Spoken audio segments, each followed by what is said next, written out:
Welcome back, guys. Episode 9 of Sharpen Your Sword podcast.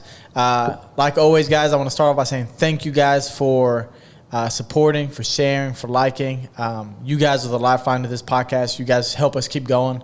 Like you know, we are new, and so all the support that we can get is much appreciated, and that's what's going to keep us going. So the likes and the shares and the comments take us further than you think, okay? So this is episode 9. I have my good friend Sam on here. He's a personal trainer. And yes, we do martial arts and we're fighters and stuff like that. A lot of us train jiu-jitsu. Some of us are athletes, competitors. Some of us are hobbyists, okay? Guys, I just want to train day to day, have fun and stuff like that. But the biggest thing that I get, okay, and in the last few months I got is a lot of fitness questions, a lot of nutrition questions, diet questions, fitness programs.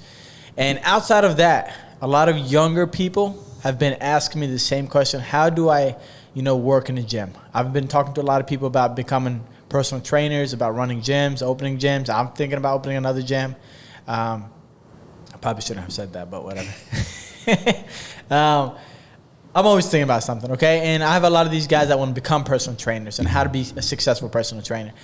And so I wanted to bring my friend on to talk about this because personal training in the gym for, lifting weights and stuff like that is a little bit different than jiu-jitsu. Can I do it? Yes, but I'm not an expert at it. So I'd rather bring somebody in that I trust and that has good information on this and that can teach me and you guys about this. So for those guys that have been asking, this is the episode for you guys. And let's welcome my good friend, Sam. Thank you, sir. Welcome. Thank you, Gio. So, Sam, tell us a little bit about what you do for work now these days. You told me some of your story. Tell the viewers, what do you do? What is your title? And So, as far as title, there's so many things you can go with. So, I am certified as a personal trainer. I'm also certified as a corrective exercise specialist. That's something I got into, and we'll get into it a little bit later in the process, but something I got into after I got into the personal training world. But probably about 7-8 years ago, I've always had a passion for fitness. And I started fitness probably around 15 years ago, but it wasn't a full-time job. And the reason it wasn't a full-time job for the same exact reason that everybody asked that same question. Where do you start? How to start? Is it, first of all, profitable? Mm-hmm. We all talk about how you want to do something that you like, yep. But at the same time, you want to do something that's going to pay the bills. Yeah. Let's be honest, right? So that's always has been my biggest fear. My biggest fear is if I leave my cushy corporate job, would I be able to support my family? And the answer has never been a solid yes. Because every single personal trainer you ask about the business, either they fudge the truth, because I don't know if they're embarrassed or not. Mm-hmm. They're not going to tell you exactly how much they make. Or they point blank, very honest, and say, this is what we cleared this year. And, to me, thinking about all that process, like, my gosh, I can't even pay my utility bill with that. So it always kept me doing what I'm doing. It wasn't until probably about 2017 when Taylor, my wife, decided to go back to school and go into pharmacy school. And, this is when the wheels start to turn. It was like, Taylor was like, you've always wanted to do this. When I graduate, financially, I'll take that burden, and then you can work on that business side of the business. Wow.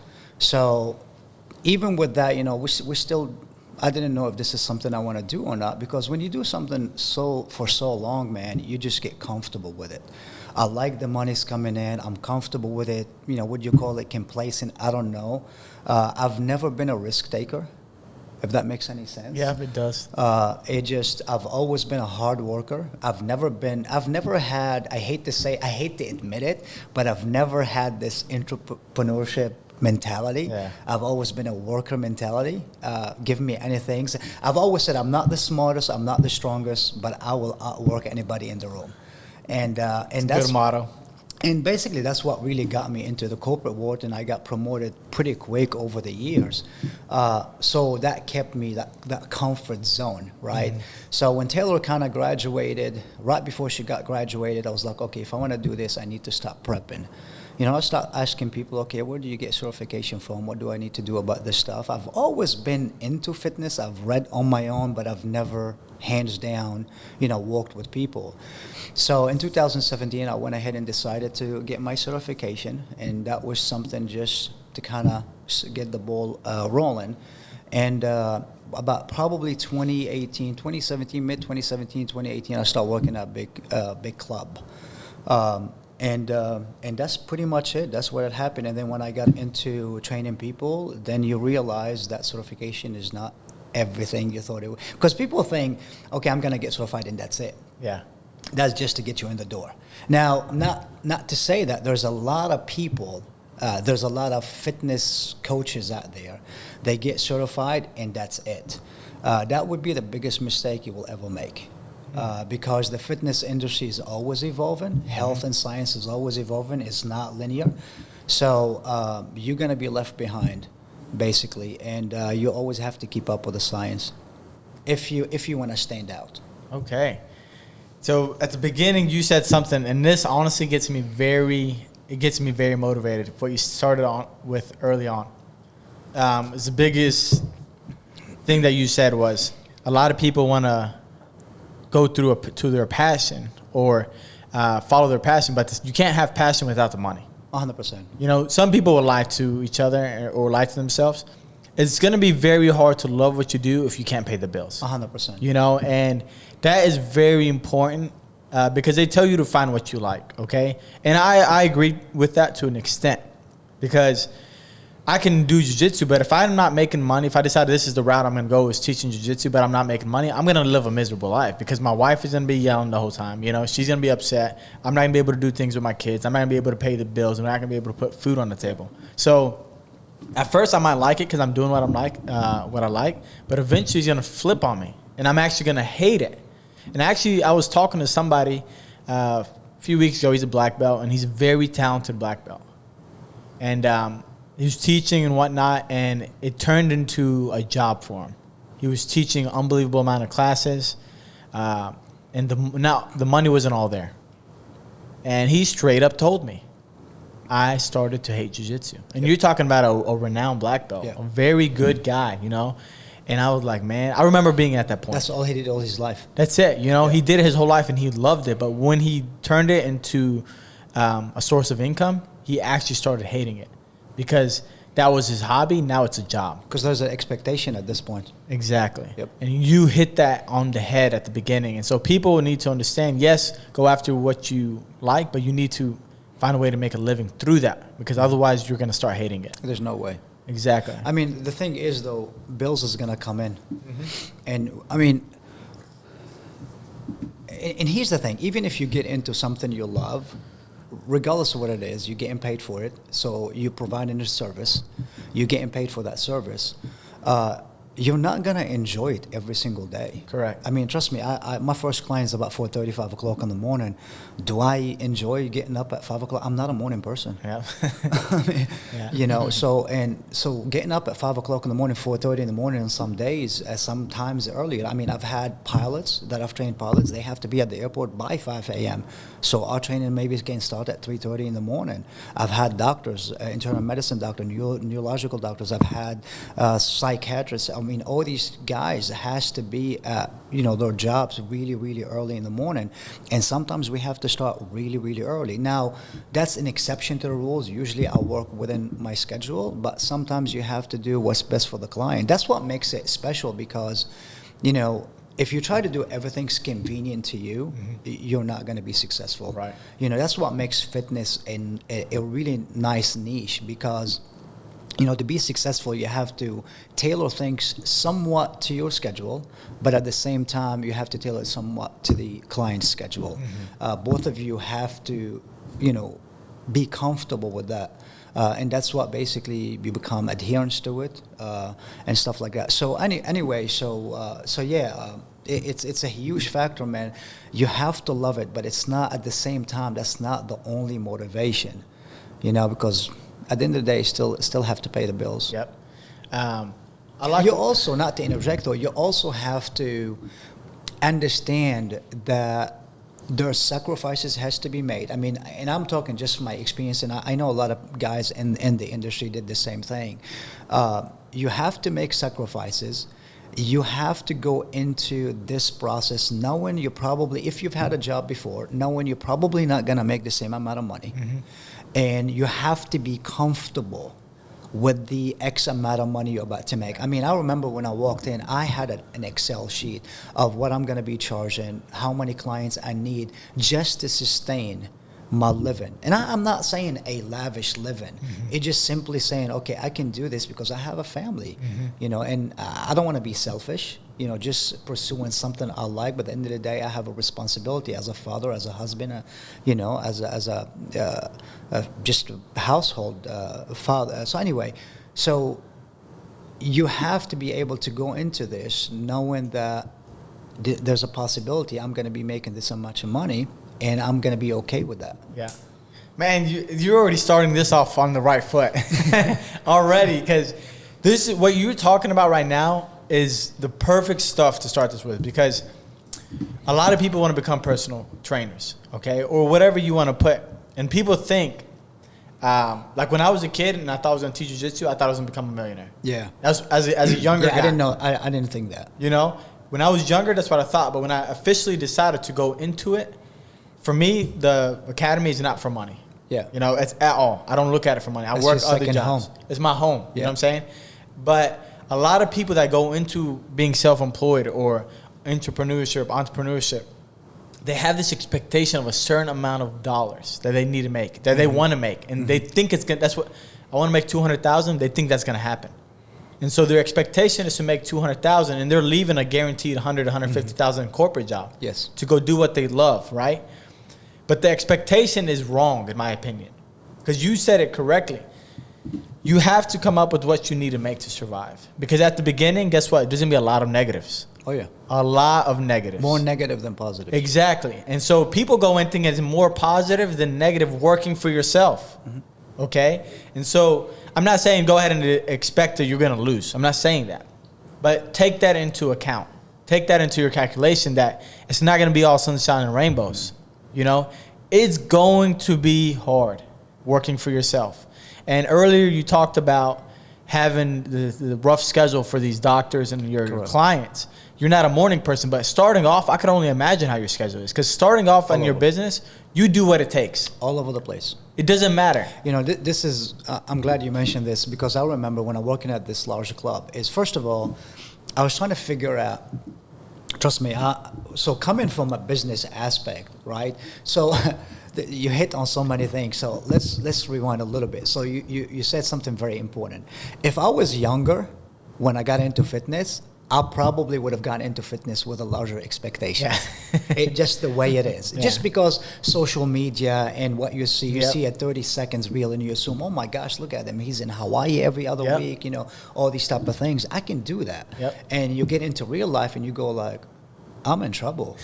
Calling your old boss back and like, can I get my job back? Because you got to pay the bills, man. And that's how it is. So if I got into it at a young age, I probably would have gotten into it in the wrong mindset. The reason I got lucky is maybe I got into it maybe at an older age. I think I was about 32 when I got into fitness and started doing research and stuff like that. But when I decided to get into it really serious, I remember sitting down with the manager club and, you know, because I used to frequent that club all the time and, you know, I pretty much knew everybody, the trainers, everybody else. So I sat down, requested to sit down with the manager on one day and just kind of like, you know, just ask questions out of curiosity. And when I decided that this is probably going to be the best place for me from a clientele perspective, because I was, you know, I had in mind that I want specific clientele. I wasn't in the business. I knew exactly my direction. I didn't want to be a personal trainer that sells programs. That's not my passion. I don't want to be counting reps. Okay. There's no disrespect to anybody that enjoy doing that. I know I didn't want to be an online coach. There's many of my friends that are amazing at what they do. Just that's not my passion. My passion is education. And so I wanted clients that at a different different type of clienteles. I wanted to be an educator. And I wanted to be coaching one-on-one. I don't want to do through a camera. I don't want to do it through a Zoom call. I didn't want to do all these things. I don't want to create a program for 30 days and send it to you, and I do a weekly check-in with you. Not there's anything wrong with that. It just was not my thing. So I did my homework. And trying to figure out, okay, if I'm gonna do all this, what is this gonna look like? And of course, what's best to actually talk to somebody that deal with people like that, right? So I went in and spoke to that manager, and we had a great conversation, and she was actually very transparent, and she was keen to share with me certain trainers how much they make and what they bring in and stuff like that. And it was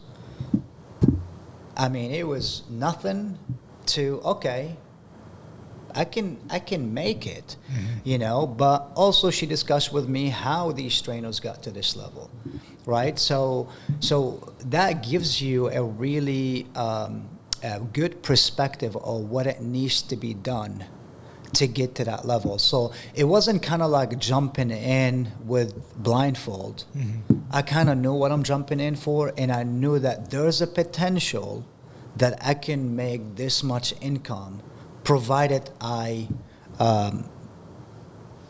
work hard or apply myself. Right. Because it is being done in the building. Yep. So if there's other trainers doing that and bringing that in the building, why would I not do that? I know I'm a hard worker. I know I can learn anything. Just show me the way and I'll get there.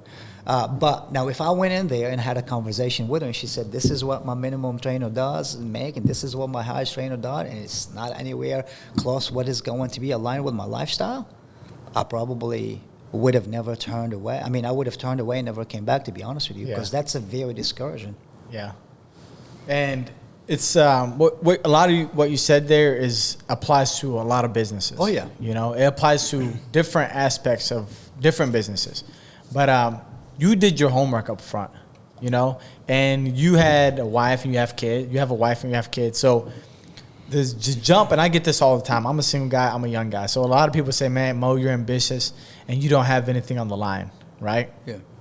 I turn it back and I'm like, I understand I don't have anything on the line pertaining to my family, but on the other side, You have equity. My gosh. There's a lot on the other line. side is like, all these businesses, there's a lot of bills I got to pay, regardless, But early on, I decided that I'm gonna get after it, and it was the way that my life started off, right? It took different turns, and I knew that I didn't have a choice, right? And the gym that I didn't have a choice. I had to open it. Yeah. If I wanted to continue teaching jiu-jitsu and I wanted to continue to this to be my part of my lifestyle, there was no other choice. Yeah. I had to open that academy.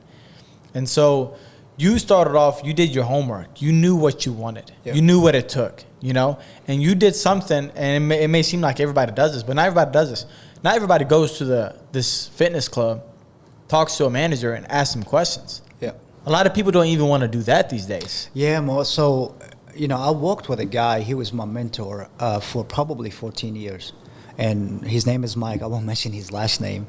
But Mike is probably one of the best human beings I've worked with. He's retired now. He's probably in his 70s. But the amount of wisdom this guy had, man, it was unbelievable. Everything I know today is probably to this guy. Wow. And, I remember one time I was asking him something about something, unrelated to fitness, obviously, in business. And he said, Sam, if you don't ask, the answer will always be no. So... That's big. I mean, yeah. So, if we sit here and talk about all these type of things and we wonder, is this going to work? If this is not going to work, okay, well, who's doing it? Let's go talk to this person, right? You're a business owner. What are you struggling with? What is the cons and what is the pros of being a business owner? I don't know where to start. Do I go to the bank? Go out of a different institute? How do I start? Yeah. Talk to somebody that do it. I have a friend of mine the other day. He was talking about he wants to open a car wash. And I said, it's a wonderful. They pop in left and right. I know nothing about car washes, but it sounds like it's a great idea. And then he was like, but I don't know where to start. And I was like, well, find you somebody that has a car wash and let's go talk to. That's the thing. And he was like, well, what if they don't want to, they want to share their success? And I said, the answer will always be no. I mean, what's the worst thing they can tell you? We don't want to talk to you? Well, fine, move on to the second one. You're going to get 99 no's before you get a one yes, but it's the one yes that it matters the most. Man. So powerful. That's so Man. powerful. It's literally. So, Yeah. so it doesn't matter. You have to be okay with rejections, man. You know, so, you got to keep, if you have a goal and if you have really something you're passionate about, you just got to keep trying. Dude, I love that. And the thing is with these days, man, and this is everybody, we're all human. Yeah. We hate rejection. Oh, absolutely. We hate rejection.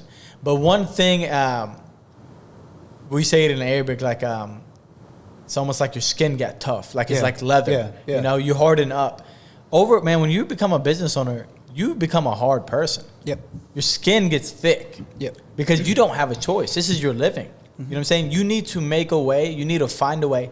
Doesn't matter what it takes. Correct. So you can make a living because you have to feed your wife. You have to feed the kids. You have to pay the bills. Yeah. You know? And so asking those questions is what can get you success. 100%. It may not guarantee it, but it'll get you a step closer. Yeah. And for me at my academy, it was the same scenario you just said. I was cross-training with this black belt. Because of our gym, I left our gym that I was training at, a lot of drama, politics, I left it. Yeah. And I started cross-training hours away from here. And so I would train twice a week there. I would leave in the morning, I would train the lunch class, I would train the evening class, and I would drive back the same night. I would do that twice a week. And I got very good training in, and one day I was just sitting next to this guy, he wanted to hire me. And he was like, man, why don't you move? I know that you like business. I think you'll be good person to run my academy. Okay. And he knew what my dream was to open an academy. And so I denied it because I knew my path was to have an academy. This guy's very, very renowned in the jiu-jitsu world, very good guy. And one day I just asked him, I was like, man, you have a successful gym. He has a very successful gym. Yeah. And I was like, man, I'm going to just ask him, well, what does it take? How can I be successful? And all he told me. He's like, man, you can do it. And he gave me a guy's contact information. He said, if you talk to this guy, you're going to be okay. Yeah. Got in touch with that guy. Everything changed. That's awesome. Everything changed. I learned the game, you know. A few months, I learned the game, you know, because I went from, you know, working on the street, selling merchandise, a hoodie, shirt, whatever, going to a store, selling mattresses. I can sell you a product. Then I went and opened a gym thinking I'm going to do the same thing. Yeah, it's not. It was completely different. Completely. You know what I'm saying? It's completely different. And then I was talking to this guy, and he said, man, talk to him. Talked to him, got on some calls with him, went to some meetings with him. He taught me how to talk to these guys, started doing it, changed. Yep. The first 6 months at the academy was hell. Yep. Oh, my gosh. Like that feeling, I still get the feeling in my stomach. You have this weird feeling, exhaustion, stress, A lot of coffee. a lot of coffee, right? A lot of long nights, a lot of stressful nights, a lot of restless, sleepless nights. And then once I talked to these people, completely changed. But it took one question. Yeah, I always tell people, you know, how to be successful. I says, find a good mentor. Yep. Find a good mentor, man, and you said, because there's a lot of people out there. Like, I know we're trying to make it sound like it's so easy, because it's not. It's not. There's a lot of people are gatekeepers out there. And I can't stand these people, man. If somebody comes to me and said, hey, man, what is it like to be a personal trainer? It's like, oh, my gosh, it's the worst thing ever. Stay away from it. I can't stand people like that. They're gatekeepers because they're afraid that you're going to come in and take business away from them. Those people are insecure in what they got. Yep. And if they were good at what they were doing, the more the merrier. Yep. You know, so I always tell people, it's like, find you a good mentor. If you want a business, you want to be in business, find a good business mentor. You whatever whatever feather, you know, get you going. Just find you a good mentor. Find you somebody that's been doing it before, experienced the highs and the lows. Because I promise you, there's more lows than there is highs. 100%. Even when you get to your high level, which is you're plateaued, you know, There's more problems. yeah, there's always bumps, man. I mean, just like, for example, in my business, right? Client doesn't show up, I don't get paid. Yep. So it's not like I can go vacation and I got 40 hours of paid vacation. No, that's on me. Yeah. You know, if my client texts you at 4 o'clock in the morning, it's like, hey, Sam, I'm sorry, man. I don't feel good. I just lost a session. Yep. you know, and sometimes you got 3 clients during the day. It's like cluck, cluck, cluck, and sometimes it's like I don't want to look at my phone anymore. It's like you got 3 cancellation. I mean, it doesn't happen often with me, but that used to happen. Yep. Man, that ruins the entire mood. Yep. Because now, just like your buddy, all I'm thinking about is money. Yep. Now it's my business. I see my business just going down the drain. Maybe for one day, but that one day makes a dent in my week. Yeah. So yeah, it's not that easy. Yeah, and I have a new sales rep at the store, and I keep telling her that, like, when you're in sales and you have to watch the money, it plays with your emotions. Mm-hmm. Like, there's nothing else that plays with your emotions as much as being a business owner and selling. Because you're looking at the dollar. It doesn't matter. Correct. You're looking at the dollar every day. And like you said, when a client cancels, and I'm not saying this is your client, but any client, okay? Your client is $200 an hour or $300 an hour, whatever that client is. Well, that's $300 you just lost. 100%. You know what I'm saying? And then when you have 3 of those, that's $1,000 gone. Because when you go into business, you're not. So let's say, for example, you have your ledger and you say, okay, I'm planning on making $1,500 this week, $2,000 this week, right? You didn't go in and saying there's a possibility I'm going to lose 6 clients this week. You're thinking 2,000. Okay. Yeah, you're not. You don't bank on lost money. Yeah. You're banking on this is how it is. This is what I've been doing. So I shouldn't be having anything else. And then life happened. Yep. I mean, I'll give you an example. Last week. True. I had a client that potentially they found something through x-rays and they possibly thought there might be cancer. Another client is out of nowhere. He called me and he said, man, I just lost my brother and I need to hop on a plane and go to Florida. And a third client, she had problem with her daughter and they can't figure out what the heck is going on. And she's been jumping from doctor to doctor and she's probably going to go a different state to do that. All that happened at the same day. And I lost all 3 clients for the entire week that week. Yep. It just happened. That's crazy. It's not planned, but stuff like this happen. Yeah. But I am in a better position today that stuff like this, it won't hurt me much. Yep. But you still look at him and like, man, but the most important things, and it takes you time to get to that level. I think the reason for me personally, and I say this with most humble way ever, when you start looking at these clients as a business transaction, it's where you've lost the game. Mm-hmm. I treat my clients, man, like absolutely family members. 100%. I want him to be successful. I probably wanted. I had somebody tell me one day, say, Sam, you need to chill out. You gotta want it less than they do, because I will get so mad sometimes. That's how I am. Like more than them, and they were like, Sam, you just gotta chill out. You can't want it more than they want it. I was like, no, that's bullcrap. Yeah. Why they don't have the same passion? I mean, they came to me, right? Yeah. That's what they want. That's what you're paying money for. So when you start treating it like that, and it's not a business, because I've known a lot of people who say, well, they don't come, they gotta pay anyway. Yeah. Who cares? And there's a lot of trainers out there. That's their policy. If you don't come, you still pay. And hey, that's more power to them, because I completely get it. When you buy that time, you reserve that time, mm-hmm. and that person has to, adhere to that time as well. So yeah, when you start looking at a business transaction, everything changes. Yep. And I like what you said there, because a lot of people, even though they pay for the time, the flip side of that is when you look at it solely as a business transaction, you're not really connected with that person. Correct. And like in my field in the academy, and your field, same thing, personal trainer. Some people think that when you want it more is a bad thing. It's not, because that means you truly care. Mm-hmm. You really want to see them succeed. It's not about the money. It's not like if he skips, whatever. No, I don't want you to skip, because this is part of your program. This is what's going to lead you to lose 10 pounds, or this is going to lead to you to hit your goal, whatever Correct. that goal is. This is part of it. One day is a lot in fitness. So there's a couple of things at stake. Let's be honest, right? So if you are a client of mine, there's this very standard, not a perception, but there has to be a standard there, right? So these are the minimum standard. There's a reason why there's a minimum standard. First of all, I want it for you more than anything else. Right? That's what you came to me in the first place. Yep. Second is my reputation on the line. So if you're not going to adhere to the program, then quit. Yep. maybe it's not the right time. And that is completely fine. And I think there's a lot of coaches out there trying to push it.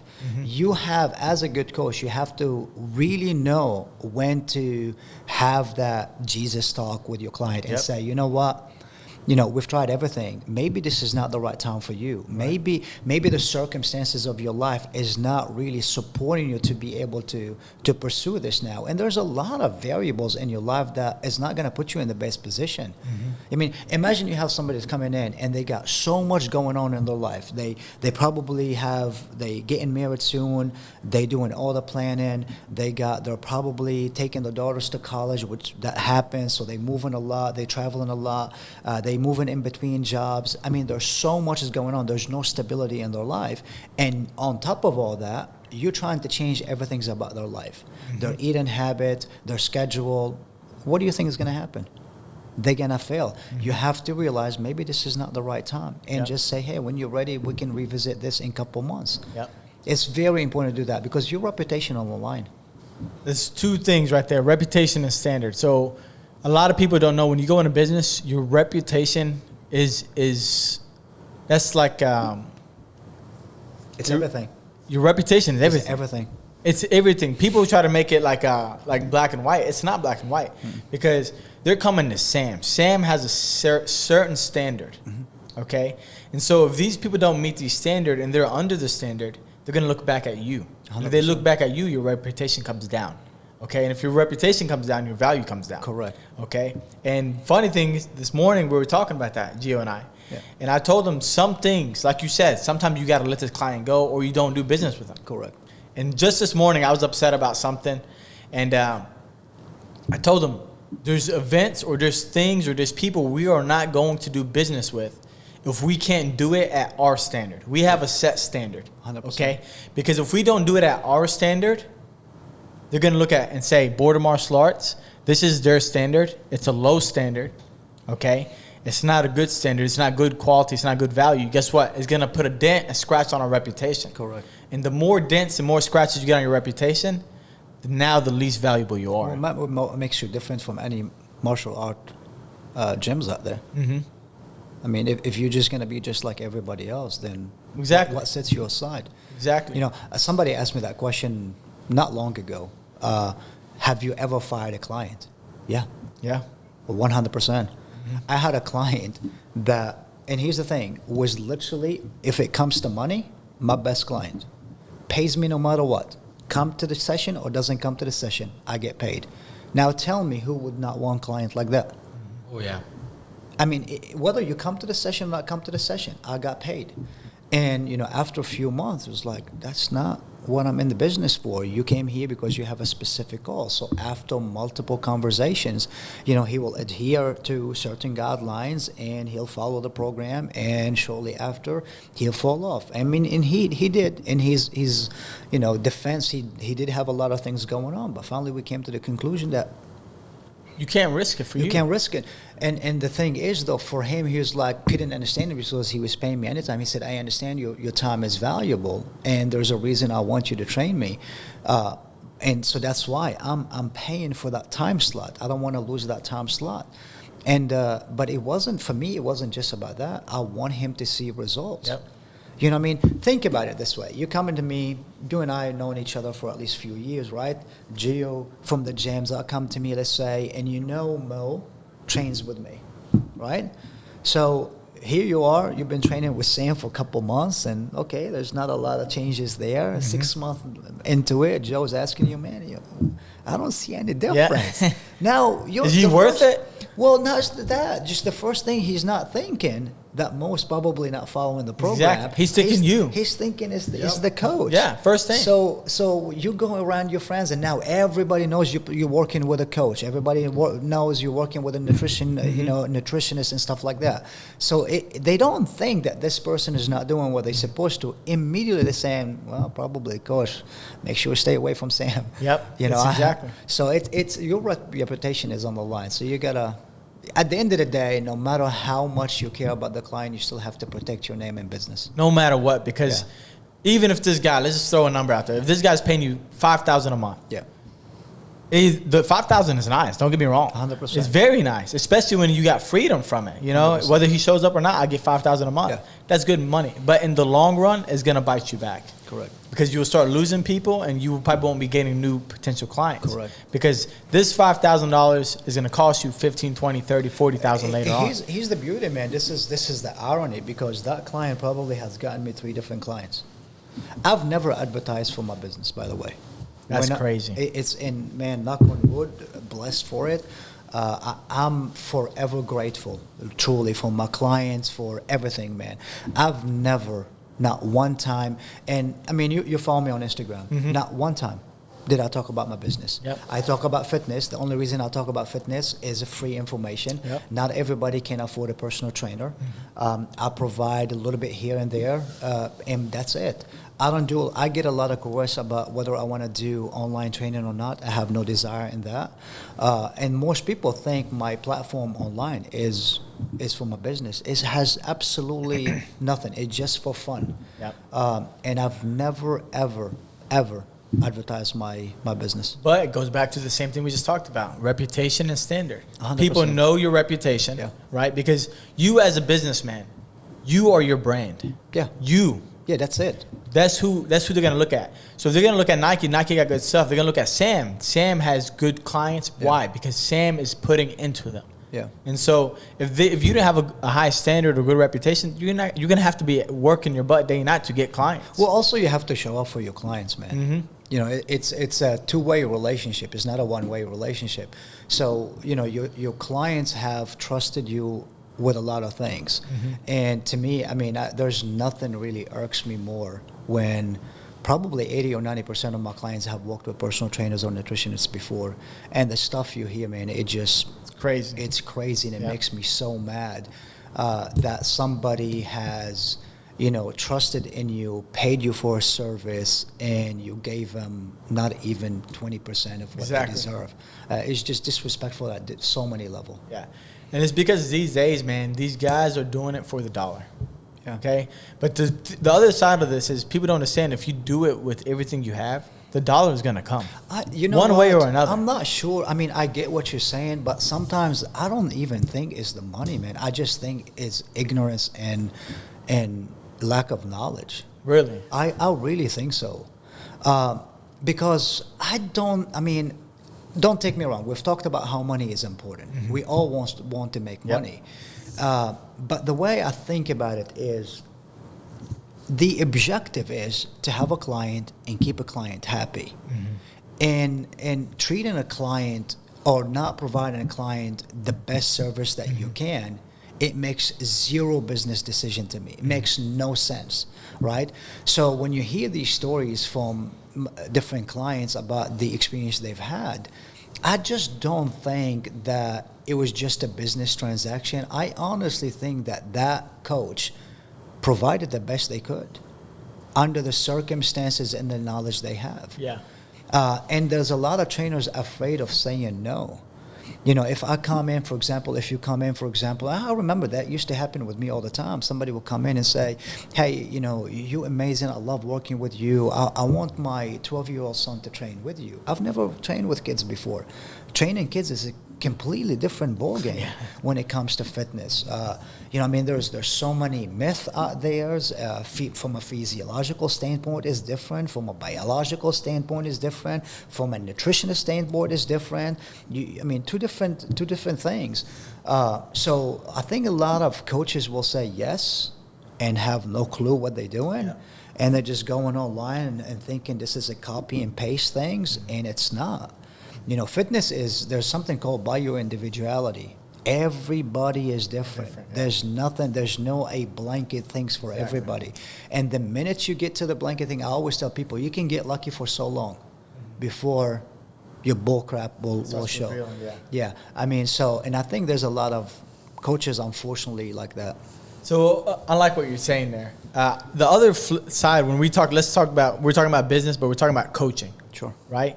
And Gio and I were talking about this today. It's funny how a lot of these topics we were talking about them this morning, is when it goes to coaching, okay, you have to, and this is what I think on this, in order to be a good coach, first of all, you have to treat them like family. And you truly have to want the best for them.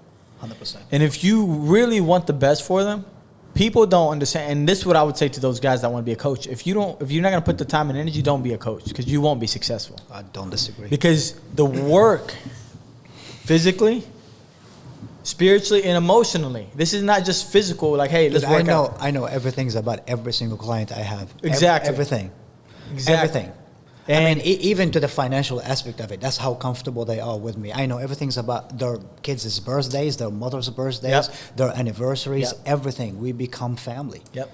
Your reputation, your standard led you there. Yeah. And so these guys want to come and say, okay, I want to be a personal trainer. I want to be a jiu-jitsu coach. And we get this a lot. And I'm sure you get this a lot. Yeah. Is, hey, I want to train with you guys. I was here, and they tell you all the negative stuff, right?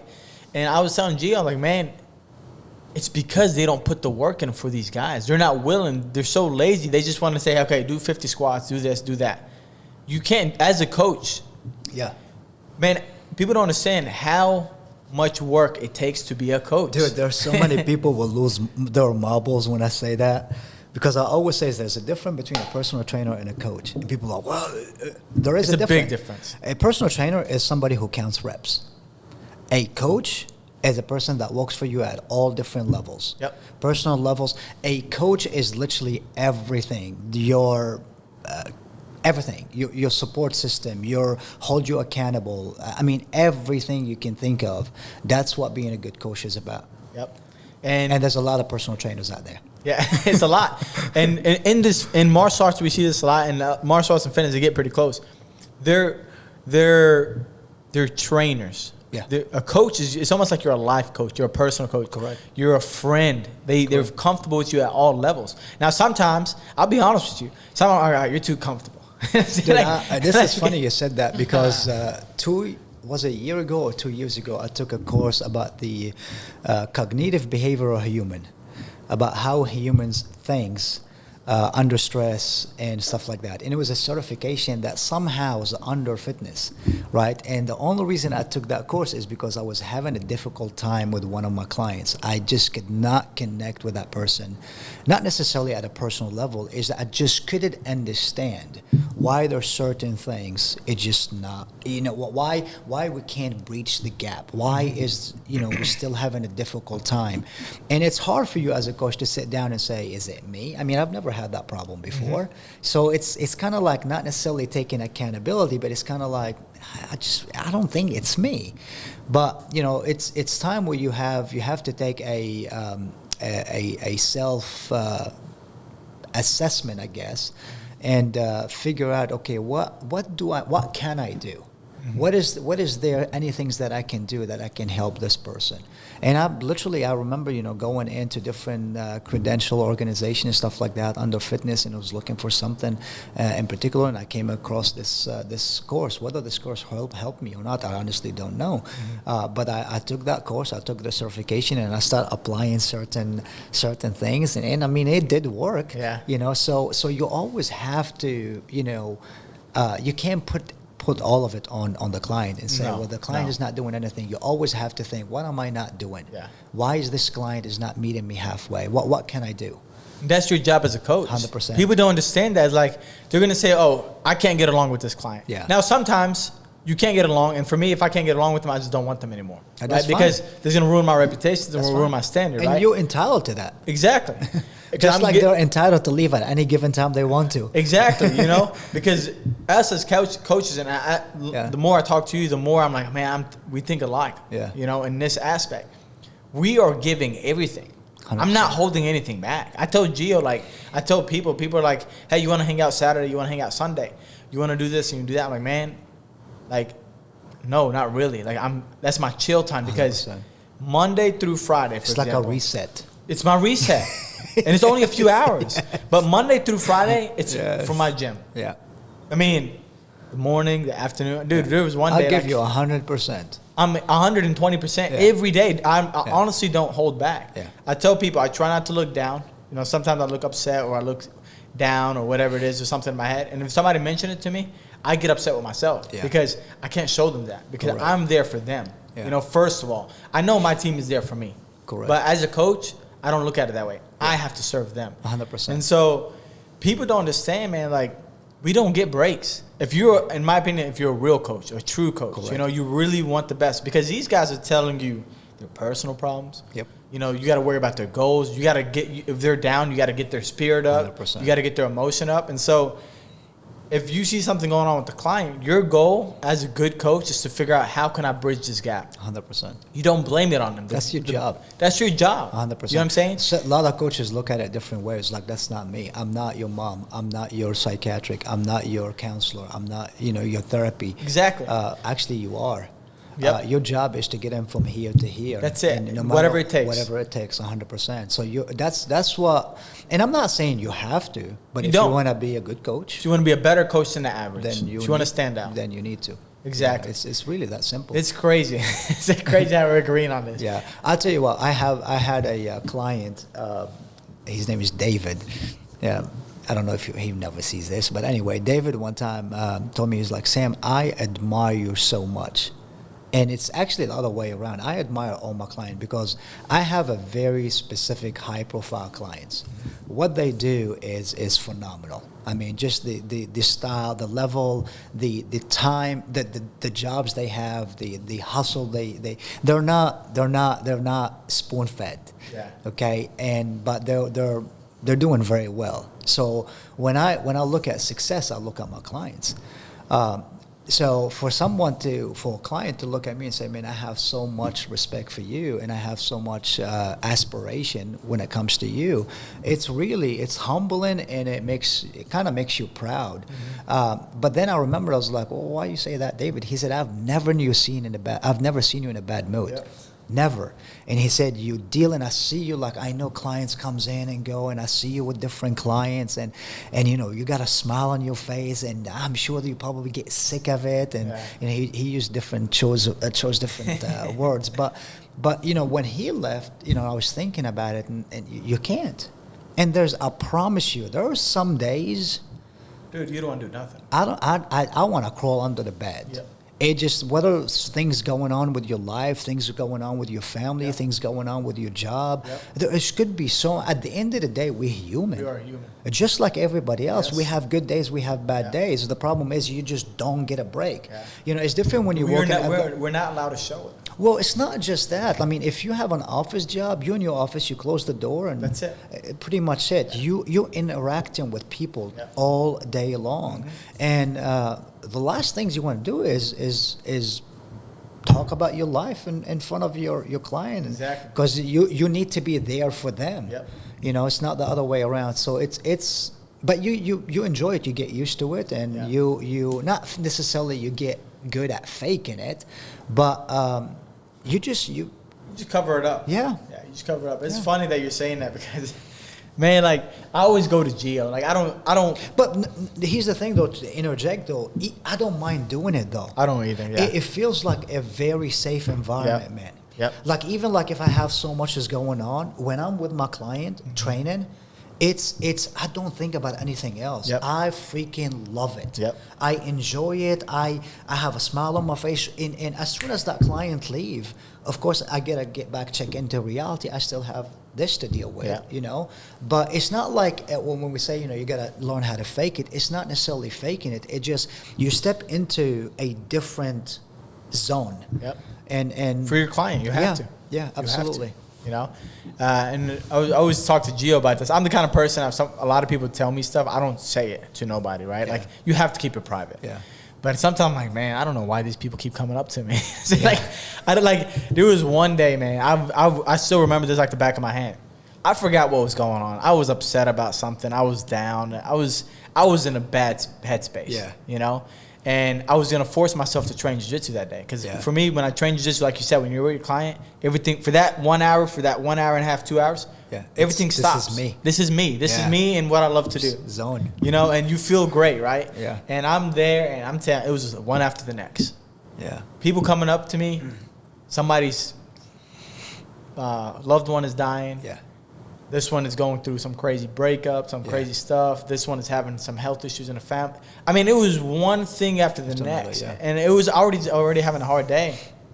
And like you said, we have to be there for them first before we're for ourselves. Yeah. And I think that's what makes us stand out. Our standard is different than the average Could be, yeah. business, you know? Yeah. And I was thinking, gosh, you know what I'm saying? Like, but that's my job at the end of the day. Yeah. It's really not what they paid me for. They paid me to teach them jiu-jitsu and this. But Correct. for me, my standard is to be there for my people, my clients, no matter what. Yeah. You know, because at the end of the day, that's going to set me apart from everybody else. Well, I think, though, it's not just necessarily they pay you to coach them jiu-jitsu. I think being a good coach, though, Mo, is, you know, when your client is not reaching certain goals and you have a pretty good insight about their life, you are pretty easy to dissect it and understand really what's going on there. And you pretty much the only person that's going to help him to get to that point. Yeah. But when you're just disconnected and you're just only a trainer, yeah. They come in, they pay, they do an hour session, 2-hour session, and they go home, there's a disconnect there. Yeah. And here's the thing, man, this is the funniest thing ever. I'm an introvert. Me too. It's not like I don't like people. I just don't like to talk to anybody. Dude, I'm the same way. It is so funny because, you know, when COVID happened, it kind of forced me not to change the subject. It forced me to open my own gym. And this is what I started doing with my clients in my personal gym. And but my gosh, when you're in it for 6 hours, I want to get the hell out of there. Yep. Right? So I have different memberships throughout Memphis that I go and train. And so Taylor, sometimes when she's on her lunch break, I'll text her and I say, hey, I'm going to train. Would you want to join me, you know, as lunch date or training date? Because she works a 12-hour shift. So we'll go in, and I'm talking the whole damn time, man. And she looks at me, and she was like, are you going to actually work out? I was like, what do you want me to do? Literally, I'm standing there, and just one person after me, hey, man, hey, coach, can I ask you this question, you know? Not to bother you, you know? and not to take anything back. I love, when it comes to fitness, I can talk for hours, right? So therefore, for that reason, I change gyms all the time. Yeah, I remember you told me this last week. So I constantly changing gyms because of that, right? So yeah, man. It just I'm not an introvert, but I'm an extrovert by choice sometimes. If that makes any sense. I don't know how to describe it. I think there's a terminology. It's intro extrovert because they say it's like a mix of both. Yeah, here you go. I don't know if there's a special term for it, but they say you're an introvert and you're extrovert. But by choice. By choice. Yeah. Yeah. But so I'm very introverted. People don't understand this. Yeah. I don't have a choice. I have to be extroverted. Yes. I have to. I don't have a choice. In my line of field of work. I was a CFI for 13 years. I don't know if you know what that is. Certified Forensic Interrogator. Really? This is literally what I did, interrogated people. Yeah. I didn't know this. Yeah. We're going to get to that here in a second. so this is what I did from 2003, 2004 till when I left the field. Okay. Yeah, 14 years. And 40, close to 15 years, I think. And CFI? As a CFI, yeah, forensic interviewer. Okay. Forensic interrogator. Yeah. So my friend Josh, So I talk to people all day. So, makes no sense. So before I opened this gym, I would go into the gym that we were at, and I would just train. Yeah. And because I wanted to become a fighter, and so I didn't talk to people. I was focused on myself and myself only. Yeah. And Border got me into coaching. I coached a few kids. When I started coaching the kids, that's when I found my passion. Yeah. Kids are amazing to coach, man. They are, man. Like it's 100%. very rewarding. I love very it. rewarding. Yeah. You know. And when I didn't have a choice, I opened a gym. Okay. Yeah. And I had a coach in front of everybody, teach like officially. Like they would look at me, and the reputation and the standard was Coach Mo, Coach Mo, Coach Mo. And so I remember when I used to teach kids class, and all the parents are there. As soon as kids class finished, I would just walk straight off the mat, go straight to the back room and lay down. 100%. I was exhausted. I can relate to that. I was and I was like, why am I exhausted? Also anxiety. Yes. My stomach will be in a knot. Yes. To And a point like I will probably puke. yes. Yeah. And I was completely exhausted, like no energy. And there was some people that were working with me back then, and they would come up and ask me questions. Yeah. And they knew it. And I'm like, I keep telling you guys, do not talk to me right now. Once I finish teaching, just leave me alone for 30 minutes, an hour. Don't say nothing to me. And I talked to Josh about this. Yeah. And he said the truth is because you're an introvert. Correct. And because you have to extrovert, you use so much energy. I'll explain that to you in a second. You know it? Yeah. So I forgot how he explained it to me. Yeah. But because I had to extrovert, I had to use so much like emotional and so much energy. Correct. That it completely drained me. Correct. And I was like, now it makes sense. Yeah, it makes a lot of sense. Actually, I can explain it I break it down even more. So I have a lot of clients that most people, so you hear that term on social media, fitness influencer having a 30-second reels and be like, we all got the same 24 hours, you lazy, do this. No, we don't. Let me explain to you why we don't. My 24 hours is not like the 24 hours when it comes to an individual. So there's a theory called the spoon theory. So basically, we all get the same amount of spoons. Each spoon is identified by certain energy output. So let's say, for example, we got 10 spoons. You get 10 spoons, I get 10 spoons. Let's say, for example, for you to get out of bed, brush your teeth, you're going to use 1 spoon. For me, I can go mostly half of the day only using 1 spoon. So by half of the day, you have utilized all your spoons. So therefore, you're laying in bed, you're not showing up for your training session, you're not doing anything. So you have used all the energy that you psychologically can give. You're out of spoons. It's a true theory. They did a lot of studies on it. Yeah. It's basically, yes, we all have the same 24 hours, but not all of us utilize that same thing. I mean, you have mental health issues, you have depression, you have single mother with 3 kids, you have schools. There's so many things that wears your energy. There's things that you do that when you finish doing it, you say, my gosh, I just want to lay down. For me, it's a yard work. I can do anything all day long. I can wash 2 or 3 cars. I can wash my daughter's car, my wife's car. I can train clients all day long. As soon as I do yard work, I'm dead. Yeah. I just want to sleep. And my wife laughs at me all the time. She said, all that heavy stuff that you lift at the gyms and you doing the lawn, I mean, the grass for a few hours and you're done. To me, I probably used all my spoons doing the lawn. I'm done. So everybody has that things that wears them out, and you use all your spoons. Wow. So you're going to figure out how you're going to utilize your energy. That makes sense. Yeah. That makes a lot more sense now. But Sam, could you not develop more like mental strength? Absolutely. Yeah, so what you do is you start learning, okay, what is this taking the most out of that time, right? So let's say, for example, you start, you're trying to figure out habitual things, right? What really stresses you out the most? What the most you spend your energy on? So let's say, for example, you are a single parent, you have 2 kids, you know for a fact one of them is going to go to school and one of them is going to leave, let's say, by 7 o'clock in the morning. You have to be out the door, otherwise you're not going to make it. I can guarantee you that mom or that dad never miss that door at 7 o'clock in the morning. So they're going to do everything possible to get out that door, right? But then when it comes to something to them, they're more than likely going to sacrifice. So they're always going to show up to other tasks. They're always going to show up to business meeting. They're always going to show up to other commitment. But when you look at stuff like this, you always see that people who struggle with something like that, they never show up for themselves. It's not like they don't have enough respect. It just they put themselves last because they're not kind of disappoint themselves in that way. They know if they don't show up to work, somebody's going to be disappointed, right? If they don't show up to school, well, it's not logical. This kids has to go to school. So you got to figure out what takes the most energy and kind of work around it and start, not necessarily add more on the plates, but figure out other ways, just a little bit at the time. And then when you start changing that habit, they will start changing their routine. So for example, we just said that you will get up in the morning, you have to be out the door. What can we do different? I'll give you an example. For me, it was stressful. I had 2 girls and a boy. And when my girls becoming age, probably about teenagers, even before that, it was a hassle dressing them up in the morning before school time. Like I'm saying, like I would lose my marbles. Like sometimes I just want to leave them home. Like it was crazy. How is it difficult to put clothes on? We go to school every morning. It's not a new thing. How difficult is it to pick up your clothes and go, right?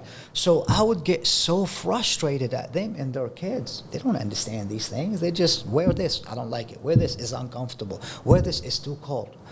Yeah. My God, just put something on anything, Yeah. right? So then all of a sudden, when you calm down and you realize, okay, how I can fix this? Okay, can we get ready the night before? So before we go to bed, we pick up tomorrow's clothes. And that changed the mood, because when you get in a bad mood, man, it ruins your entire It ruins day. everything, I the whole promise day. you. I would go to the office and people was like, dude, what's going on? So we just leave you alone today? And I was like, yeah, please. Yeah.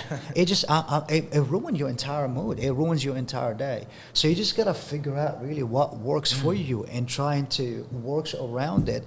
And when we start making those small changes, everything, okay, now, and then you move on to the next thing. How can we fix that next thing? And a lot of time is, with stuff like that is, especially with women, for example, at least in my experience, they get in a position where they doing everything. Like, let's say the husband is going to work and they doing everything. So when it comes to kids, school, drop off, pick up, stuff like that. And it's okay sometimes to say, you know what, on Friday and Monday, somebody else is going to drop the kids off. It just to kind of give you that mental break, I guess. You got to figure out what works for you. Everybody has different, way to adapt. You just got to figure out what works for you. That's interesting, man. Yeah. I had that with working out, lifting weights. Yeah. I had that problem. And so starting the gym off, everything was about everybody else. Yeah. Okay. What do you mean? Like, everything I did was for everybody else. I was last. Yeah. I didn't care about me at first. Yeah. Right. And I started realizing, in order for me to be successful, I need to build myself up. Yeah. I need to make myself better. Yeah. And when I didn't work out, sometimes I'll just skip it next day, whatever. Because something happens at the gym. Been through that. And then I started realizing what you just said. Like, by the time it comes to like 3 or 4 o'clock, if I didn't lift weights, I'll be so in my head. Yep. I'll be so drained and upset because I didn't do it. And so it would kill me the whole day. It would ruin my mood because I didn't get my workout on to make me better, make me feel better. And so I just switched it. I said, how can I do it to get rid of this? And so I just switched it to 5 a.m. workouts. Yeah. I would lift first thing in the morning. There's no excuse. The only excuse is if I was too weak to get out of bed. Yeah.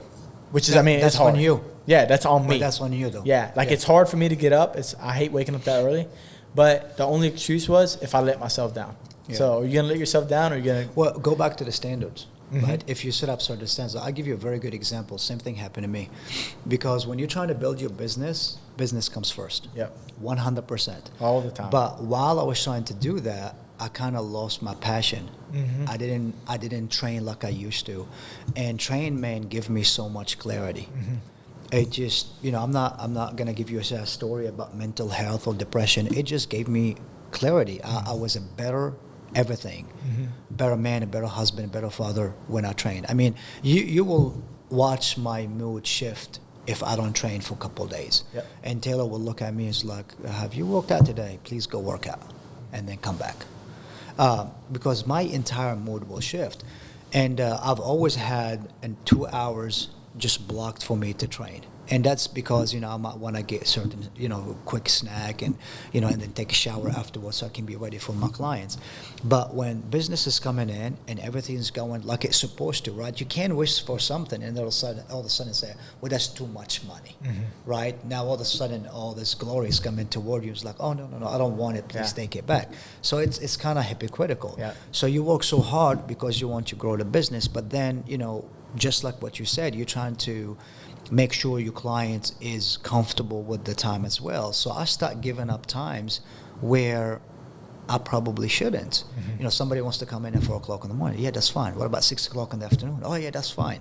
Right? There's no schedule at this point. I'm working all different type of hours.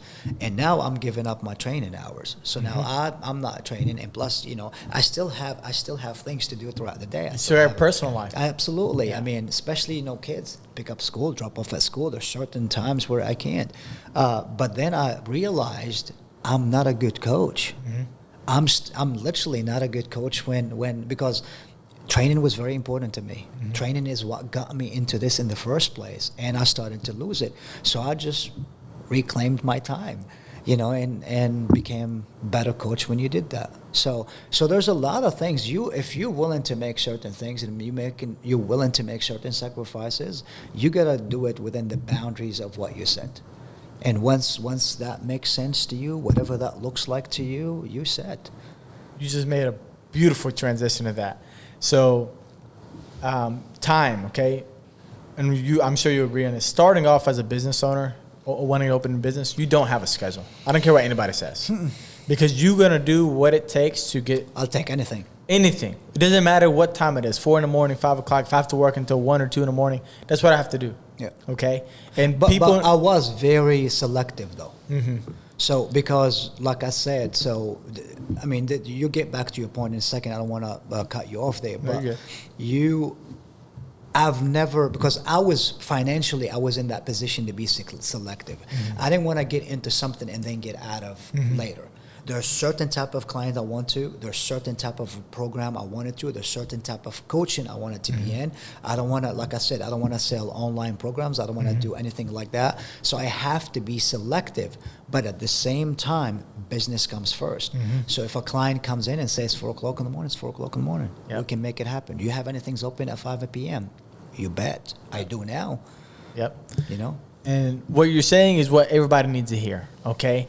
Like on Instagram, social media, you see these reels and this young guy or young girl is, dressed up in this nice stuff, $5,000 purse on a jet on some island, getting off of some island, thinking like they just built that overnight. And you hear a couple of years later they got arrested for fraud. Yeah, some crazy stuff, But starting off in your business, you got to be business first. And some business owners are going to tell you that's the wrong thing. Yeah. But if you want to be successful, you have to go business first. You have to.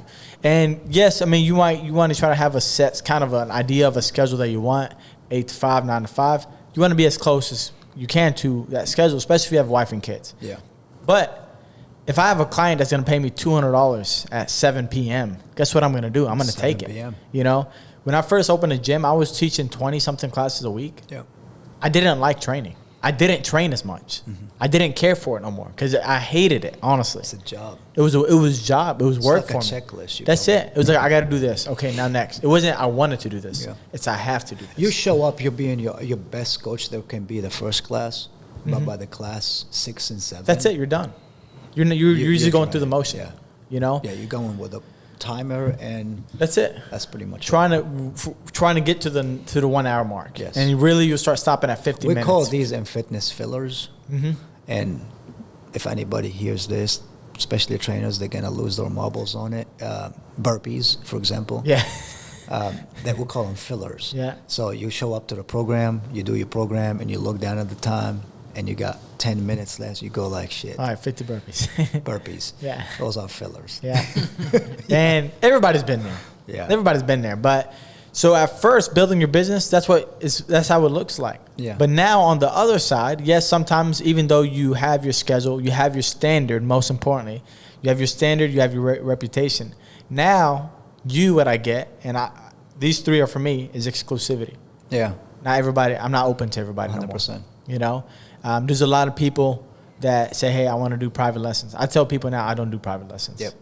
There's 2 people that I directly work with right now. That's it. 2. Oh, there's nothing wrong with that. And some people look at it as if I'm snobby or No. like I think, I'm better than everybody. It's not that. It's, man, I've torn myself apart the last 5 years. In order for me to give everything I have, I need to care for myself. 100%. I need to have my time, because even though I'm still active in the gym 5 days a week, most of these classes I've built a strong team. Thank God, I have a strong team that teaches the 20 class that I used to teach. I have some other people now. Yeah. I teach 2 morning classes, 6 a.m. I teach 2 kids jiu-jitsu days, and I teach a Friday night comp team. Yeah, which is a lot. That's a lot, Yeah. But that's 5 classes for me. That's Yeah. it, That's 5 classes a week. And outside of that, I'm open to everybody. You have other businesses. Yeah, I have the other businesses. Yeah. But Monday through Friday, I'm open to my gym. Yeah. But now, after 5 years, I have the luxury of picking my time. I have the luxury of picking. But you hey, have to do your time. I still have to do my time. Yeah. You have to do your time, and you got to keep doing it. Yeah, you can't be picky. Yeah, you can't be too picky. Like you have to put in the work. You have to put in that time. And I'm still putting in time. Not at the same rate. I can't do it. I'll tear myself up if I keep 100%. going. And so now like you said earlier, now you have your schedule. And Yeah. we were talking about it earlier. It's like, hey, my day ends at, 2 o'clock, whatever Yeah, that time is. It's about 12:30. 12:30. You work from 5 to 12:30. Yeah, That's freedom. I love it. That's people don't understand is when you get into business, entrepreneurship, the biggest goal is freedom. Yeah. People think it's like, And yeah, I you think need the it's- money. I think it's important. I'm not going to be a millionaire, right? But the freedom's worth everything. But it's 100% worth everything. My time with my family is worth everything. So can you make more money? Absolutely. I tried. I actually did. I said I didn't say no to anybody. Right now I have a waiting list about probably 7 months, based on where we are today and knowing who's going to be coming off programs Wow. and stuff like that. And there's a reason for that. So at first there was no waiting list. It was just, you want to train? Absolutely. Why not? I mean, who am I to say no? I mean, this is an amazing opportunity, right? That's exactly what I did. Yeah, and that's the right thing to Yeah. do. I mean, that's how you develop your name and reputation and stuff like that. And we got into this to make money. And now you can't be snobby and say, oh, no, thank you. I just want to want this much, Yeah. right? So I started to get into it. But I think I said that earlier is I start losing myself. And not just that, I wasn't a good coach for my clients, man. Because the whole reason I left the commercial gym environment is because when you're in a commercial gym, it's a business transaction. Client comes in at a certain time, they leave at a certain time, and they will literally, I'm exchanging, program sheets between client while the other clients are walking up to me. So it was just very time consuming. Today it's not like that. I don't sell time, I sell sessions. So if I have a client at 5 o'clock in the morning, I'll make sure there's at least enough time between clients, just in case this session goes over 45 minutes or over an hour or whatever the case might be, because I wanted to make it an experience time between me and the client, and not necessarily it's a 30-minute session or 45-minute session or an hour session. It's that experience, that time. So, and you can have that because you're the boss. I mean, it's your time. All I'm doing is I'm providing my time, and the gym is my gym. Yep.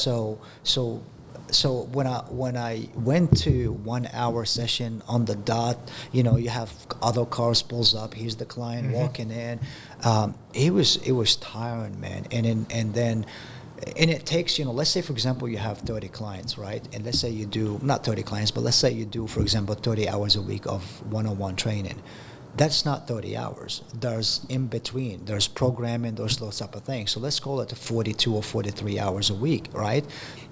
I don't want to work 42 hours a week. That's the whole reason I wanted to spend time with my family. Yep. So I had to figure out, okay, what would I be okay with? And then I came to a conclusion, okay, I can be okay with this many clients, and that's literally all I take. And I absolutely enjoy every minute of it. I'm okay with, I'm not making as much money as I wanted to, or as much money as I could, if that makes any sense. Yep. But that's completely okay. It's a choice. Yep. And a lot of people don't have that choice, and that's where you have to not to take it for granted.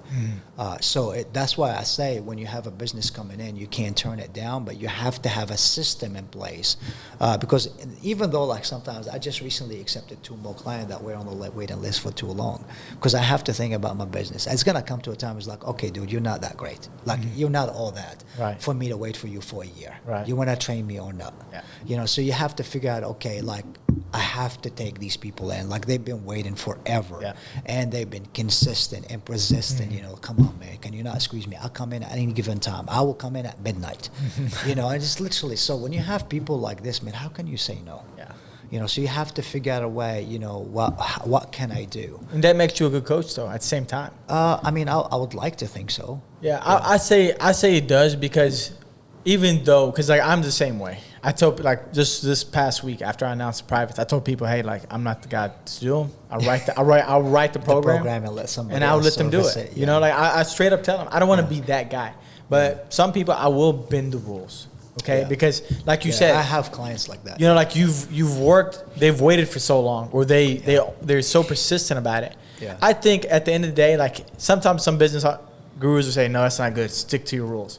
But sometimes bending the rules shows you have a little flexibility, and it shows that you have some sympathy or empathy for these people. You care for them. When you see somebody with so much potential, man, Yeah, you don't want to And waste you it. go, because as a coach, man, you want to enjoy the process. So, for you, for example, when you see, young kids and they are so talented and they grow in and you look at, and, of course, parents think their kids is doing wonderful. Yeah. All of them is going to Yeah. advance to the championship, Yeah. right? But that's not reality. Yeah. But every once in a while, you have some kids or you have some clients, you look and it's like, my gosh, they got something special. Yep. It makes it so much fun Yep. to work with people like that. So you'll bend those rules. You'll because at the end of the day, it's your time. Yep. You just provide your time to make sure that actually happen. Yeah, I worked with a girl like that this morning. Yeah. She's young, and I'm just smiling the whole time. Yeah, it makes you. It's, it's like a proud parent, Man, It's- that's what I'm saying. So I'm telling you, it's so weird. Like sometimes I get emotional. I know Dude, it's weird. It's so freaking weird. Like sometimes, like, what the hell is wrong with you, dude? See, that's how I am. It's fitness. Chill out. Dude, like just at lunch today, I have the picture, and I showed you. I'm like, dude, this makes me so. What, you got a fucking picture happy. crying or what? Now, me and the client, and I'm like, dude, this makes me so happy. Yeah. Like, it makes me so happy. And I texted her dad, and I'm like, man, Yeah. like the potential, the enthusiasm too, not just Yeah. like when somebody has the potential and then they want to be there. The drive. The drive, like You can't teach that, man. dude, you cannot. Like those people, you have to watch them because they are gonna do something great. You can't teach that. And it's hard for you to say no to that. Yeah. They're checking everything off the list, and so it's Yeah. like the only one missing is me. I need to Yeah. participate. You're not showing up. Yeah, like I'm not showing up. So like it's almost I can't say no. Yeah, they're standing there. It's like, Coach, are you gonna come up or what? Yeah, We're waiting.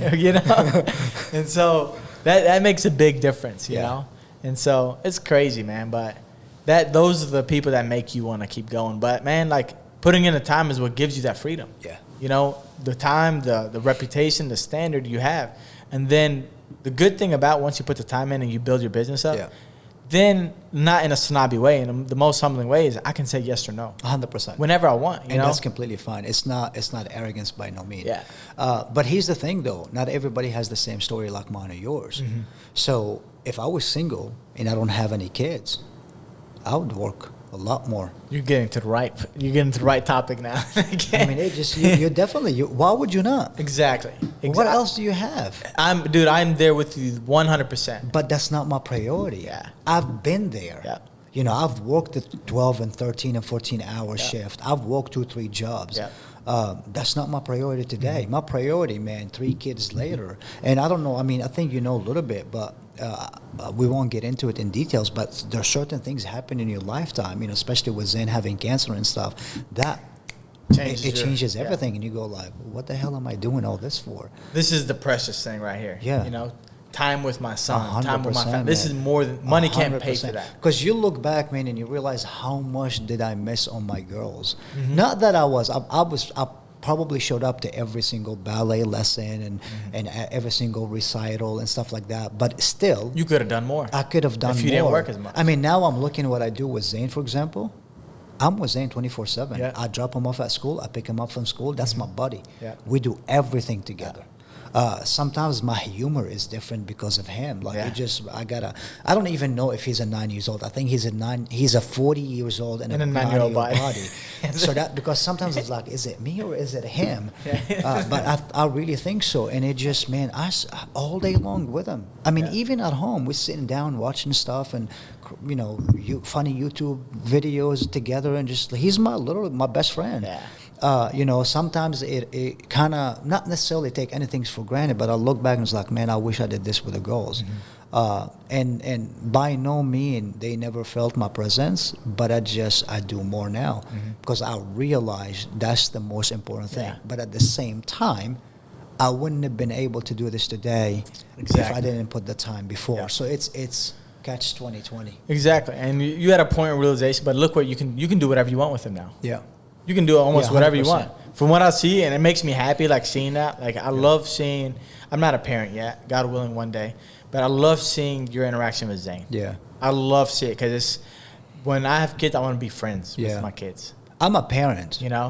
I'm a parent first. I see that too. Yeah, I see and when Zane, you're. and Zane and Zane knows that. Yeah. 100%. But he knows that he can trust me with anything.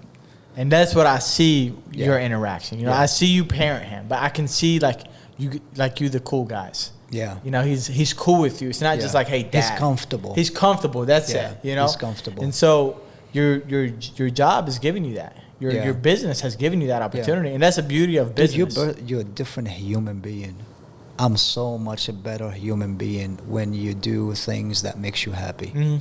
And 1,000%. you're not stressed. You're 1,000%. Because when you're working, man, especially when you're working for somebody else, you're making money for somebody else, and that's completely fine. I'm okay Yeah. with that because I'm getting paid. You know, we're not gonna sit here and be like, "Oh, I'm working for somebody." You're getting paid. Yeah, You're getting paid, you're and compensated I for was very well compensated. I'm not gonna complain about it. But at the end of the day, it feels like it's never enough because you're working for an organization and they always expect more of you, and that's completely fine. Any business owner would want you to perform at 110%. But with that being said, you have so much pressure on you. Right, to perform, and you don't want to disappoint your boss, you don't want to disappoint the organization, those type of things. So sometimes, 99.9% of the time, you take work home. Yeah. And that's just not a fun place. Yeah. So you're constantly stressed out. Now it's different. Yeah. That's the luxuries of being in an entrepreneurship, you know. And what you said earlier was like, now you're a parent, so you already have your plan. I need to work this many hours, Yeah. have this many clients, so I can spend this X amount of hours with my Yeah. family. That's what I want. But if you're single, you should work. We both probably can agree. I mean, yeah. Get after it, right? Yeah, there's nothing. There's yeah. nothing. What are you gonna do? You're gonna go party? Yeah. You know what I'm saying? You're gonna go waste your time. You're gonna burn your time. And Yeah. this funny thing is, a young person asked me this at breakfast, and You ain't missing on anything, I promise you. that's what I tell people too. It's like, dude, I was doing math the other day, and I started working like a full-time job at 14 years Yeah. old. 14, you Yeah. know, and I've been doing that until now. I Yeah. haven't stopped. And some people tell me, like, because people think I'm chasing the money. Yeah. In one aspect, I am kind of chasing the money, but it's not for me, right? And they looked at me and they're like, "Are you gonna stop?" My bro, I'm 28 years old. I have no wife. I have no kids. Why would you stop? Why am I gonna stop? And I told them, it's like, if you see me, I drive an old Honda. You know, Yeah. I'm not in a Ferrari. I'm Yeah. not wearing thousands of dollars worth of clothes. Like, Yeah. I'm not living a lavish life. Yeah. You know, so I'm not working for that life. I'm working for something else. Stability. I'm working for Future. stability. I'm working for Yeah. my future, right? Yeah. And so, like you said, you have a plan. I have a plan until 35. That's my number. Yeah. It's 35 years old. I'm gonna work my butt off. You Yeah. know, because I'm single. I'm not married. I don't have kids. So Yeah. why not put in the work? Why not build up a future? And the thing is, for me now, you know, like, thank God I have everything I want. I don't I thank God every day. And I think when you become a business owner, you have your freedom and stuff, you start becoming more grateful. Oh, 100%. You know, you start becoming like, you become so humble almost. Yeah. You know, like, and it's almost like you become more spiritual. You know, like, I pray more. Dude, you know. I was an arrogant person younger. Very arrogant. You couldn't tell me anything. I know everything. Yeah. Oh, I knew everything. Yeah. Today, I don't know anything. Yep. I honestly don't know anything. I'm very confident of what I know, Yeah. but I would never claim that I know everything You're humble enough to say it. You know, because you've been through it. exactly. You know, that process, the grueling process, humbles Yeah. you. You know, and sometimes it makes you feel very small, Yeah. which hurts your ego. Yeah. And that That's okay, though. it's okay. It's good for you. Yeah, it's you know? fire. Just Yeah. lights up fire. And Yes, you know, and when somebody disagreed with me, and I was like, we had a conversation that was kind of a friendly debate, and here's what I said. I said, I learned a lot more from those who disagree with me than those who agree with me. Yeah. And it's so true because two things happen. I could be wrong, and there's a very good possibility, and I just learned a new skill, or it will makes me attain more knowledge about the subject that I already know, and I just added more credential to it. Yep. So yeah, I mean, those who nod their head and be like, yeah, man, you're right, you know, Yeah. stuff like that, that's wonderful. Yeah. But I definitely learn a lot more from the people that disagree with me, Yep. and that's completely fine. Oh yeah, 100%. But like, business gives you that life, man. Like we said, and so if you're single, if you have your free time, guys, work your butt off, you know. But it's not saying that you're in love with money and you're toxic about it. Some people are trying to say that, but Having a financial freedom, man, is unbelievable. it's the best. Is one of the best, if not the best thing, outside of your health and your loved one's health. There's a you lot know? of people, you know, say, you know, here in the United States, it is structured to work for the rest of your life. And there's nothing wrong with that. If this is what you want to do, there's absolutely nothing wrong with that, because everybody is a millionaire on social media, right? You know, hey, this is how you get, you know, the financial freedom that you need and all that good stuff. When in reality, there's nothing wrong with it. If you want to work for somebody and make a certain amount of money and you're happy with that, that's absolutely fine. But if you're someone you're not gonna settle for this, then just go work for it. Just give it everything you got till you get to that financial freedom that you want to. Then you can take a seat back and say, okay, I'm comfortable with that. You know, I can sail now. I agree. I 100% agree with that. I have a problem on that topic is with the people that are working for a job and they are completely miserable. I have a problem when people tell me that. And Gio and I were talking about somebody a couple months ago, and it was a weekend. Like 5 people told us this. I work here because the money's good, but I completely hate it. I'm miserable.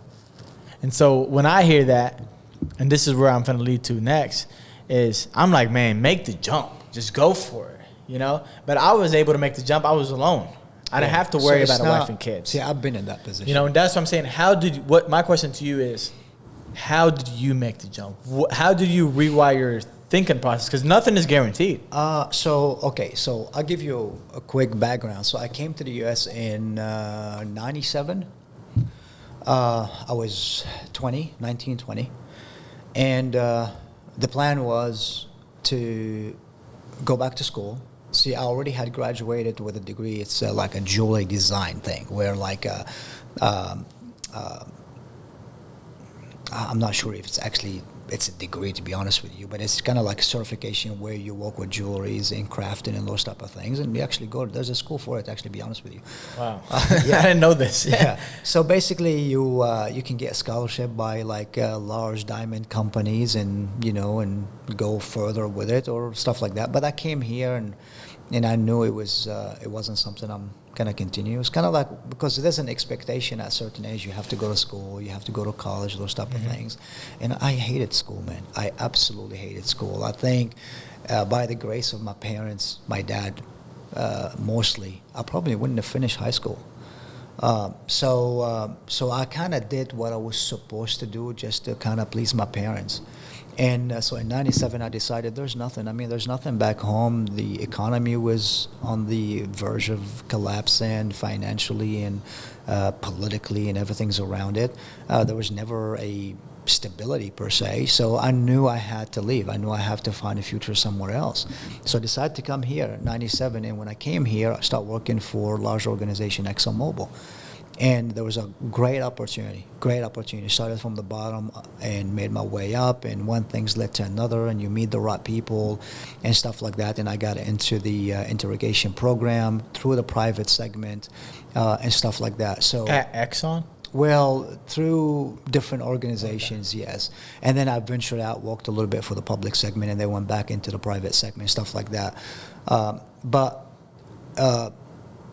For 14 years, that's about 14, 15 years, this is what I did. And it was really fun. I enjoyed it. But I enjoyed it because I was working for a boss that I respected. And I had no plan to leave. It's not because of the organization, it's because of the person I was working with. When my boss retired, things changed. The environment changed, the culture changed, and I just hated it. I absolutely hated it. Now I didn't hate it too much, I guess. Now you look back and I was like, I think I was being dramatic, but because for 14 years I got used to certain lifestyle, certain environment. You know, it was enjoyable, man. I enjoyed doing what I did. So I decided to make a jump and go work for another organization. Now, during that time, you would have different job offers from different organizations, stuff like that. And I remember at the time, it's kind of like, man, I was praying about it, and I was like, I can't do this. You know, if it's meant to be, I'm just going to stop. You know, make myself available. And I promise you, man, the next day I start getting phone calls. You know, there's multiple big, large organizations in Memphis, Fortune 300, And both of them offered me a position. I went for both interviews, and I went through multiple interviews, and I had to make a decision which company I'll work for. And I chose the wrong company. And I worked for that wrong company for 3.5 years. The worst 3.5 years of my life. Wow. I'm not exaggerating. I was miserable. Hated it made me feel like every morning I woke up, the anxiety level, it was like I'm going to school.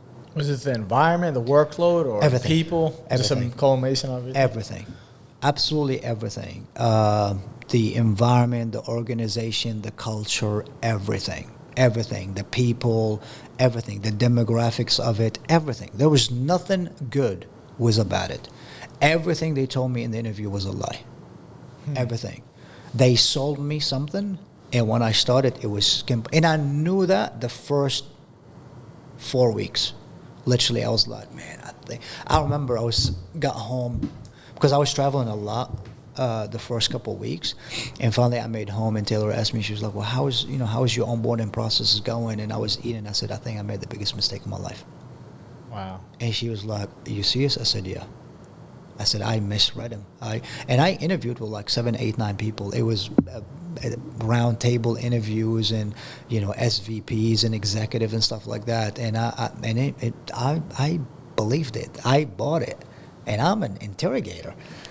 It's because you want to believe it so bad, because remember, I didn't want to stay in the previous company. So I was willing Just wanted something else. Yeah, I want something else. So I was excited. So I was very clouded with my judgment. And I remember I was sitting down eating dinner, and I said, I really think I made the biggest mistake of my life. But here I am. I'm not a quitter, right? Yeah. And the money is good, So I did it for 3.5 years. And finally, Taylor was like, my God, just leave. Just leave and go train. This is what you love. Now, if you ask her that, at the time, she sounded to be the wife of the year, right?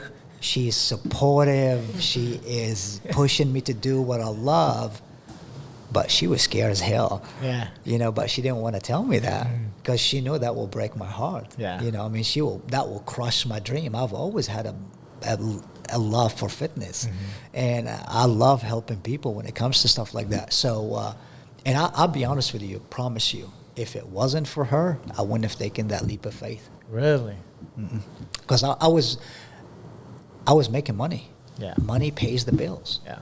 So that would be extremely selfish of me to quit. Yeah. And just because I have a passion.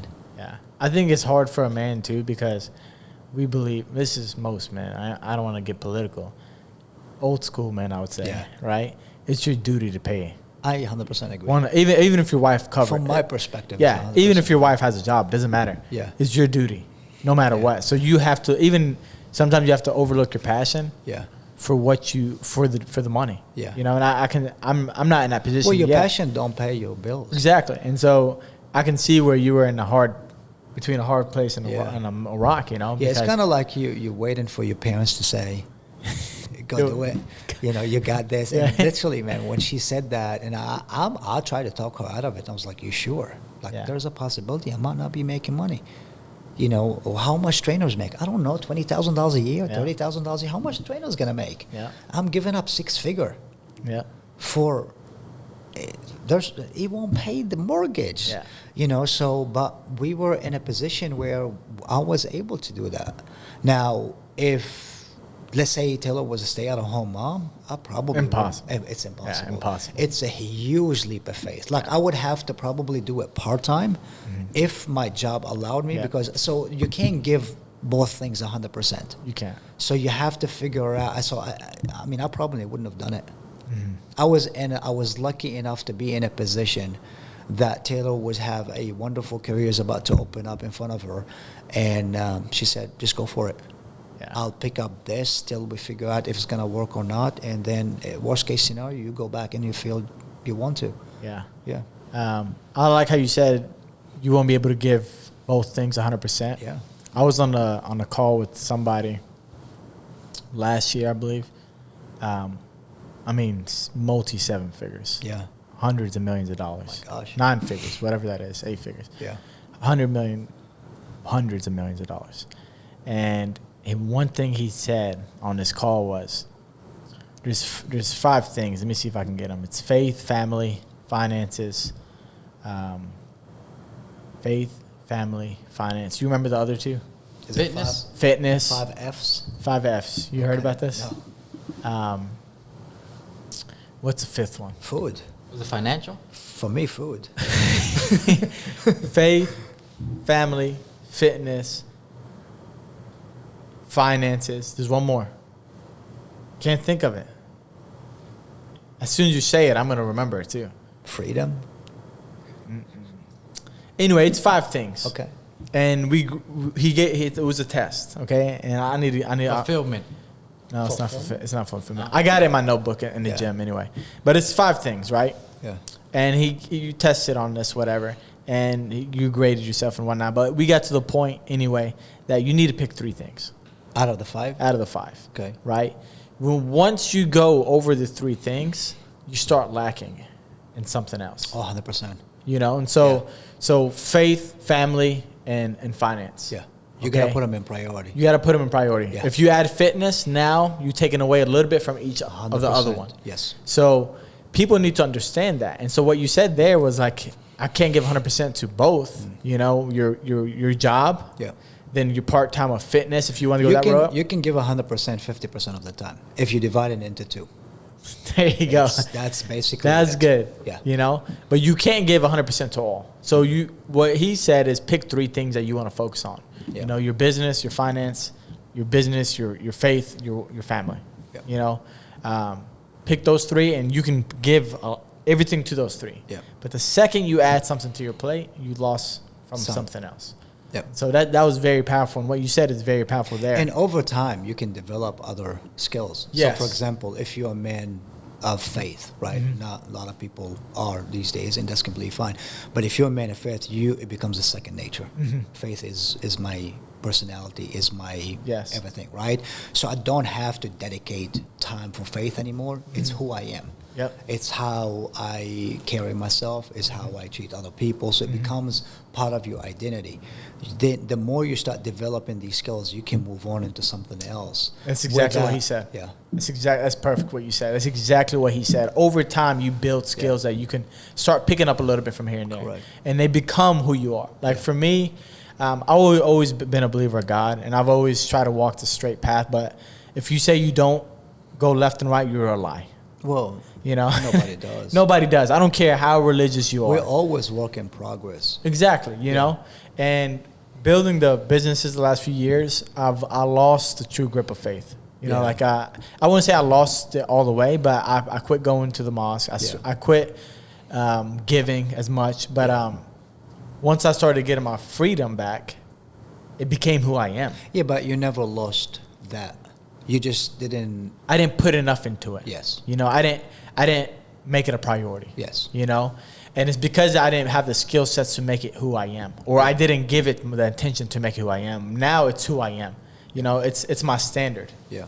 I feel like, and if you don't follow faith, that's fine. But I feel like to be a good person or to be a better person, you need to have faith. Yeah. You know, to have a set of guidelines will make you a better person. I'm a bias because I do, but yeah. Yeah, and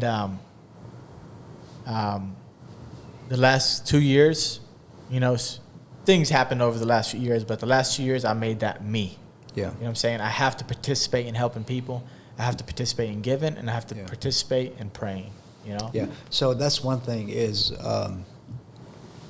for Gio. I don't know if you know this or not, but Muslims get up at crack of dawn to pray. Yeah. I'm still trying to do that for the past 26 years, and I continue to miss my morning prayers. But you try. Yeah. You know. So yeah. So I mean, you constantly have something to work forward to. Yeah. If you think you're perfect, then if I'm perfect, then I got nothing to work on. Exactly. Right. 100%. You know, in those morning prayers that you talked about, and I have a good friend. He always and I like him for this reason because he always try to make me wake up for him. Yeah. I'll tell you one thing. This is funny. When my clients cancel in the morning, it pisses me off. Not because they canceled, is because it gives me a reason to get up and pray. And when they don't, because that's the first thing, I look at my phone. Because my alarm goes off about 4:30, 4:45, or 4:30, and I look at my phone, and usually, because I go to bed sometimes early, some depends, and if I didn't get that text message till the morning of, I just look at it and say, hey man, I'm sorry, I'm not going to make it this morning, right? I just get back to sleep and just miss the prayer. Yeah. So it's like when they cancel in the morning, it's like, my God. Yeah. And for me, and this is probably sad or whatever, but like I'm not trying to use it as a victim story or whatever, a sob story. But they say, the most powerful prayer is in the middle of the night.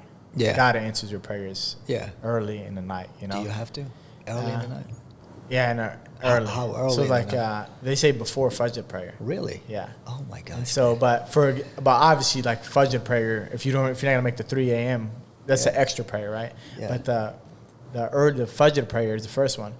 If you can't make that, then what are you asking for? So this is in addition to the fard. So this is in addition to the 5 prayers. Yeah, this is just pillars. extra. Okay. This is just extra. But and I was going, obviously, like something happened, which anytime something happens, you obviously get closer to God. 100%. You know what I'm saying? Which is sad. Every single time. It's sad, but we're human. 100%. But some stuff happened, and that will make me start waking up and pray in the morning. Yeah. But my whole life, doesn't matter how disciplined I was. Here's a funny story. I was in a mosque one time. It was Ramadan. And I was cracking up those 100 prayers. There are certain things you do in Ramadan. And when I finished, the Sheikh came to me and he said, what are you doing? And I said, I was doing, I forgot what it's called. I was doing the so-and-so prayers. And he looked at me and he's like, how old are you? And I told him.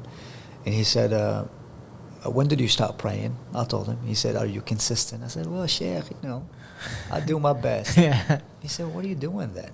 He said, Salli the qada, what you have missed. Yeah. You don't have to go above and beyond. Yep. Just stay consistent with what you have. Yep. And we tend to do that. Like we stop doing something and we jump in head first. We want to do everything at one time. When in reality, just if you work of being consistent of what you're doing, you're a better person. Yep, 100%. So instead of getting up at 3 o'clock in the morning, just make your morning prayers consistently. And then, and only then, inshallah, you can make a 3 o'clock in the morning prayer. And I think that's the issue is people tend to want to do everything at the same time. And you ended up doing nothing. And it's because of point of realization. Something happens or you have a big self-talk, come to life. It could go both ways because I promise you when Zayn was diagnosed with cancer, it didn't bring me close to God at first. Really? Yeah. Wow. I was mad. Yeah, I was mad. Why me? Why is this happening? Why? Yeah. Yeah, I mean, I couldn't understand why. Yeah. Why a 22-month-old baby would have to go through this? I mean, and then you start questioning yourself. What did I do wrong? Why are you punishing my son? Yeah. How is that fair? God is great. What?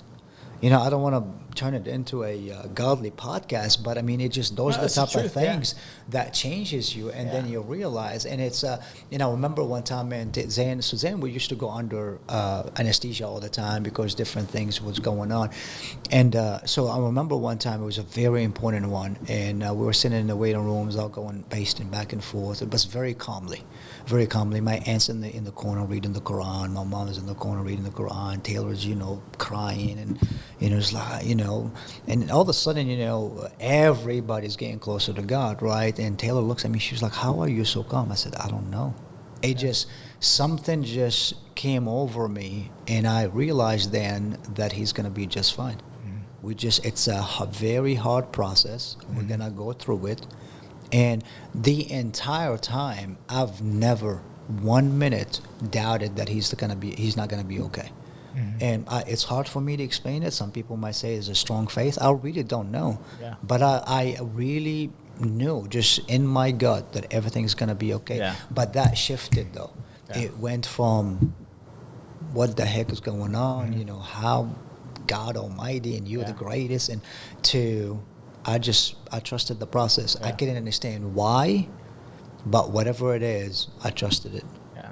Your taqwa changed. Your faith changed, right? Yeah, I posted something about that this morning. Faith can move mountains. Yeah. And that's why religion is good, At least when you believe, at least you think it keeps you grounded, man. Exactly. 100%. Whether you want to believe in it or not, that's your choice. But to me, it keeps me grounded. For me, it's religion is almost like Allah. right?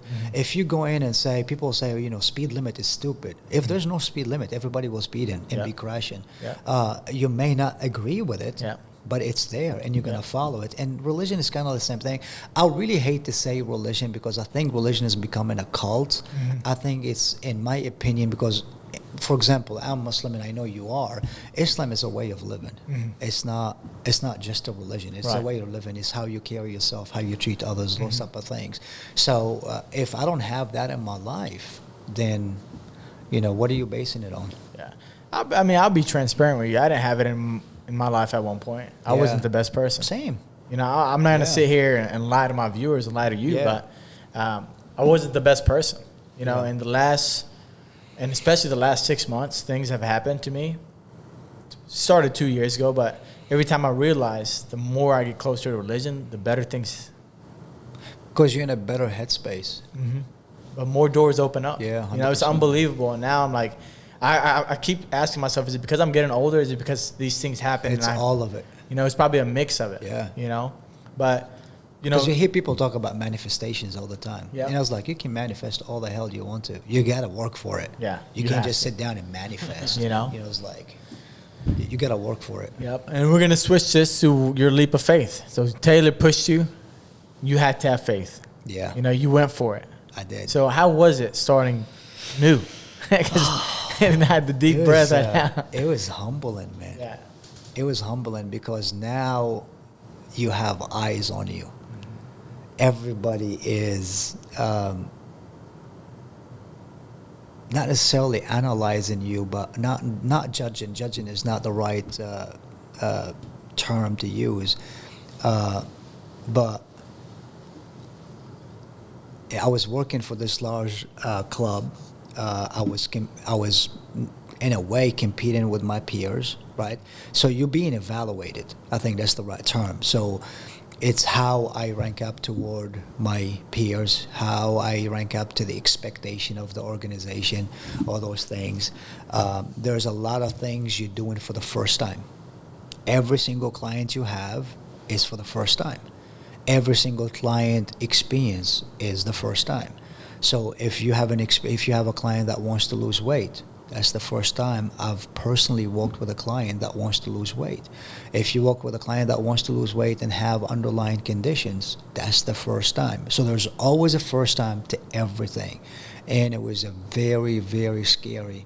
At the same time, you want to act and carry yourself like you know what you're doing. Not necessarily lie, but you're going to carry yourself with confidence and know what you're doing. I'll tell you one thing. I think my boss used to tell me at that club, she used to tell me the only reason I was so successful very quick is because maybe my background as a CFI, I had a way of talking to people. And I could relate to people. I can develop a relationship and build that rapport real quick. People felt very confident. It was a very safe environment.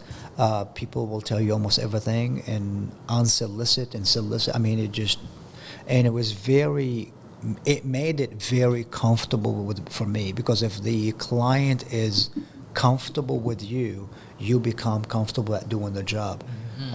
So that how basically it started. But it depends on where you work at. I was lucky enough to I would walk up to random. I'm not a salesperson. And when I got the job, I made sure I'm not making cold calls. I'm not soliciting anybody for sessions, none of these things. That's not me. Like, I feel weird asking people for money. It just, I don't know. It's not my personality. It's just not me walking into, hey man, it's awkward. It's so awkward. I look like a retard trying to do it. It's just not me. So I would have a different. So I came to my boss. I remember. I said, "What do I need to do to kind of start this and be successful?" And she said, "Well, be an onboard specialist." I said, "What is an onboard specialist?" She said, "Basically, when a new client comes in, you sit down with them, and you talk about kind of like a consultation, those type of things, and you steer them in the right direction, and you go from there." To me, that felt so much better, because now you come into me. and we're sitting down and we're talking about your future plan versus me soliciting you and calling you on phone, be like, hey, Mr. Mo, I know you applied, and you have a membership here. Would you like to come down for a free session? It'll sound so awkward coming from me. I'm not well rehearsed in the sales pitch. So I signed up, and I remember I signed up one client, and that client was so happy with the result. He made his wife sign up with me, and she was happy with the result. He made his cousin sign up with me. He was happy with the result. I think he lost about 89 pounds. We still have a very good relationship. And then his uncle signed up with me, and after that, man, my business just boom. Wow. I couldn't keep up. I honestly could not keep up. And then I was like, not necessarily like, I was like, holy cow, like, what I thought I have a potential to make, now I actually can make more. Mm-hmm. And so then, my boss came to me, she's like, Sam, your schedule is kind of, it's getting really, really full. Like, be careful. I don't want you to get burned out, because in the club, there are certain hours you have to be in the building. Yeah. And then, if I have, just like what you said, if I have a client say, Sam, I would love to, I heard from so-and-so that you're great, and I really would like to work with you. But the problem is, it'd have to be at 5 o'clock in the morning. I'm like, okay. Let's do it. Let's do it. So I'll leave home, and I'm the first trainer in the club at 5 o'clock in the morning, because nobody gets in the building until 6. So I'm the first trainer in the club. Upstairs, maybe me and another person training client at 5 o'clock in the morning. I've had other clients. My time is over by 2 p.m. I had first client. It was 3:45 p.m.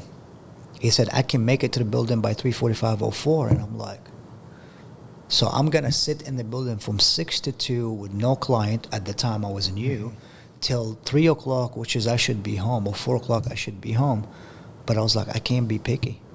Done. So now I'm 6 o'clock, and between 6 and 2 in the building doing my shift, and now I'm taking client after hours just to have my first client. And that just, it was a snowball effect, and one thing's led to another. And I got to a point where my schedule was extremely full. Like, it was like an hour and a half training hour for me, and the rest is full from 5 in the morning till 3:45 or 4:45 in the afternoon. And then I remember, like, because the school, Zane goes to school down the street.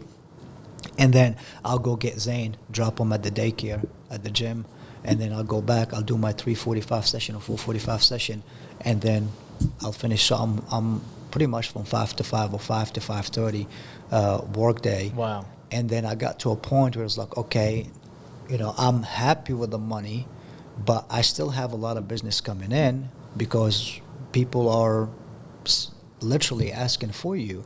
So what would I start doing is I will sell the service, but I would not service it. So you come in, I'll do the consultation and make sure you are being handed to somebody qualified, but I'll still get the commission of that service, and somebody else will, just like what you're doing, you write the program and somebody else will service it. So I start doing that. And then that way I kept my client list very manageable, and yet I was having a passive income as well. Interesting. Yeah. Wow. That's smart. Yeah. So there was not a lot of people in the club was doing that. I think there was about maybe 2 or 3 people that was doing that out of 30-something trainers. they were probably the successful ones too. Yeah, 100%. Because that's who I was looking at. I was looking at the successful, and I wasn't looking at the one that was sitting around and not doing anything. Yeah. The ones that think outside of the box, man, those are the ones that make a little bit more money than the average person. So at that fitness club, the clients really came to you, okay? But when you went on your own and during COVID, yeah, so COVID happened. Club closed. How did you get your clients? Dude, I'm telling you, I've been blessed. I will not take credit for anything. Things just came to my doorsteps. I mean, getting into this was my wife. It was like, hey, push me do it.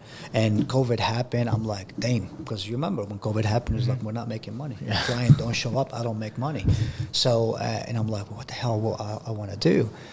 So we gave these things about maybe 3-4 months. And then I got a phone call.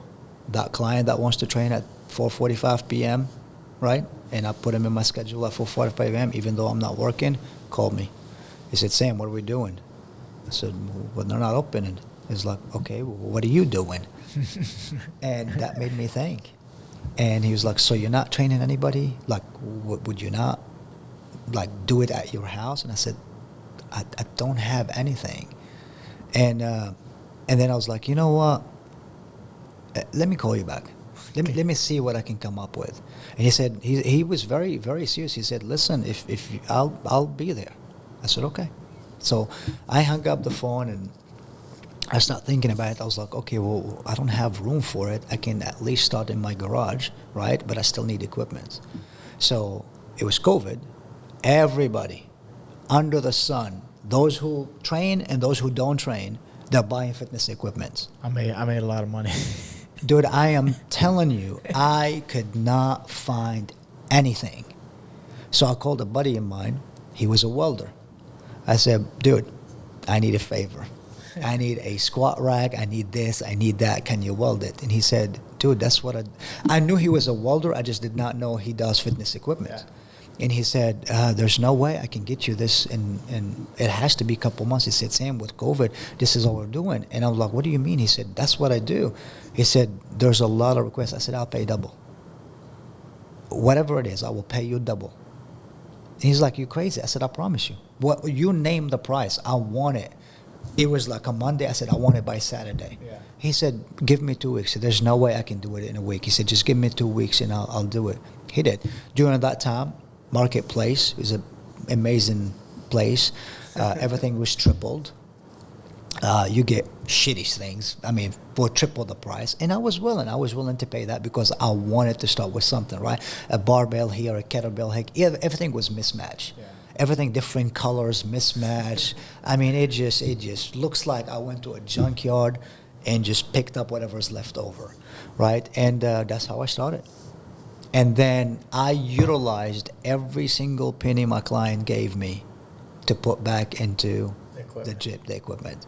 And I kept changing. I upgraded the gym for maybe about 3 or 4 times to exactly how I want it to be. It looks good right now. It's everything's I wanted. Everything's I needed and my clients needs. Yeah. If my clients need something, I will go buy it. I have no problem with doing that. So my Arab mindset and my business mindset, right? So when I opened the gym in Border Martial Arts, I wanted to build a fitness section. Yeah. You want to do everything, right? Yeah. And so I found a guy that had a deal on Titan. Yeah. Titan equipment. Yeah. And I bought so much of it. Yeah. I bought enough to fill up half of an ATC. Out of Mississippi. Yeah. Yeah. He used to train with me. Really? Yeah. Does he still have that or no? Yeah. Well, his dad, yeah. Did he still sell it? Yeah, they have the huge warehouse. Okay. I'm going to need to talk to you after this then. Yeah. So I went and bought it. It was like scratch and dent and whatnot. So I bought so much of it. So, I mean, I probably had 100 kettlebells, 200 kettlebells. Why did I buy 200? Because it was a good deal. Yeah. You know what I'm saying? I had literally maybe 15, 20 barbells. Yeah. Why did I have 15, 20 barbells? I don't know. How the hell did I not know you back then? You know? I had 10 squat racks. Yeah. I had dumbbells like crazy. Yeah. I had all this stuff, some Titan equipment that I don't even know how to use. The big man bars like this big. Yeah. I bought like 10 of them. For what? Yeah. I don't know what I bought. Yeah, I literally loaded up a trailer, you know? When they were stored, I didn't never built the gym out. Yeah. During COVID, and then all of a sudden, I'm starting to see people ask, where can I buy this? 100%. I started seeing this, and I'm like, dude, before COVID, it was so dumbbells, anything. $1 or less. Correct. Per pound. It was about 75 cents to $1. Yeah. COVID was $2, $2.50. Yeah. I paid. I'm telling you, it was so random. It was Walmart. I bought stuff from Walmart. I bought stuff from Marketplace. I bought stuff from Rep Fitness. I bought stuff from Rogue. I remember I ordered a squat rack from Rogue, showed up 8 months later. Mm-hmm. But I knew the waiting list, so I was kind of prepping. I ordered a bike 6 months it took. Yeah, that's what I'm saying. I was ordering things in advance, but I was getting some just to get me by. Yeah. And I knew stuff that I need that will be sufficient for my client at the time and the need we have. Yeah. So I had all this Titan equipment, and I started seeing these posts, and my wheels started turning. Yeah. And I looked at my dad. I said, I need to order some fitness equipment. Yeah. Some more. right? First thing I started thinking, I'm gonna start ordering trucks, 18-wheelers. Yeah. First thing, If you first can thing, get it, yeah. You know, like I had the connection, but they'll tell me it comes in 30 days, and I'm like, man, 30 days may be too long. I don't know how long this is gonna last. Correct. I should have did it though. Yeah. I think I would have hit it Yeah, hard. you would have been fine. Anyway, I convinced myself not to. It was a big investment. Yeah.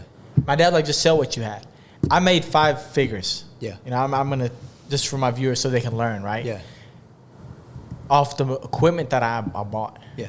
I made 5 figures. Yeah. I tripled or quadrupled the profit on it. I believe it. I sold it, and I'm kid you not, in 4 or 5 days. Everything was gone. I was one of these customers. Everything was gone. I would have paid triple. I didn't care because I had a business. And my heart was a little softer back then. I sold it for $1.50, $2, $2.50, $3. Because some people were selling $5 a pound. Well, so it did. So at first, people were very, because you're right, we didn't know how long this COVID thing's going to last, right? So people were $1.50 because they knew there was a market for it, but you couldn't be too greedy. Yeah. Right? And people still message me, what is it, price guys? Price guys, it was $1.50, $2 a pound. I'm like, I would look up posts, and it's $4 a pound, $3 a pound. Yeah. You know? Yeah. Even big organization was. Yes, man. Yeah. And I had an opportunity to buy it, and I pivoted to something else. Because what we say in business is a pivot. Yeah. You pivoted when you called your friend. Yeah. And I made 5 figures off these weights. Yeah. And I kept half of them, and I even have a third. Yeah. But I have 25%. Yeah. I built the gym that we have now with it. Yeah. I quadrupled the profit on it. I made money, quadrupled the profit, and I still set up my own gym. Yeah, but I had to pivot because I had no money. It was COVID. We shut down for 2 months. They shut us down. Yeah. You know? So in business, you have to know when to pivot. Yeah. When it changes direction so you can survive, you know? Yeah, 100%. And what you did there, keep going with your story. You did a pivot, and now you're in your garage. Yeah, and then just a little bit at the time, man. So once again, history repeated itself. You know, my first client, it was my first client back into my gym, and then his wife, his cousin, his uncle, right? So now here's the beauty about it. Now I have light bulbs going everywhere because the club I was working for taking a big chunk of my income. Yeah. Right? I remember you telling me It's that. commission. Yeah. Right, we're making percentage. It was a healthy percentage now. There's no, trust me. There's a price to do business. Yeah. And I absolutely respect that process. So don't complain about it by any means. I was making decent money, and they were making certain percentage, and I was happy with it. But now, so that light bulb was in my head, and I was like, okay, so I'm 100% now, right? Which 2 things mean to me. I can work with all my clients and make double what I was making there, right? But now I have to sacrifice certain lifestyle. Now that's the whole reason I got into this business in the first place. Or I can make same amount of money and work with half of the clients with a half the time and gain all that freedom that I have. And I just went with that and never looked back and don't regret it a bit. That's crazy, Yeah. man. That is a blessing in disguise. It is.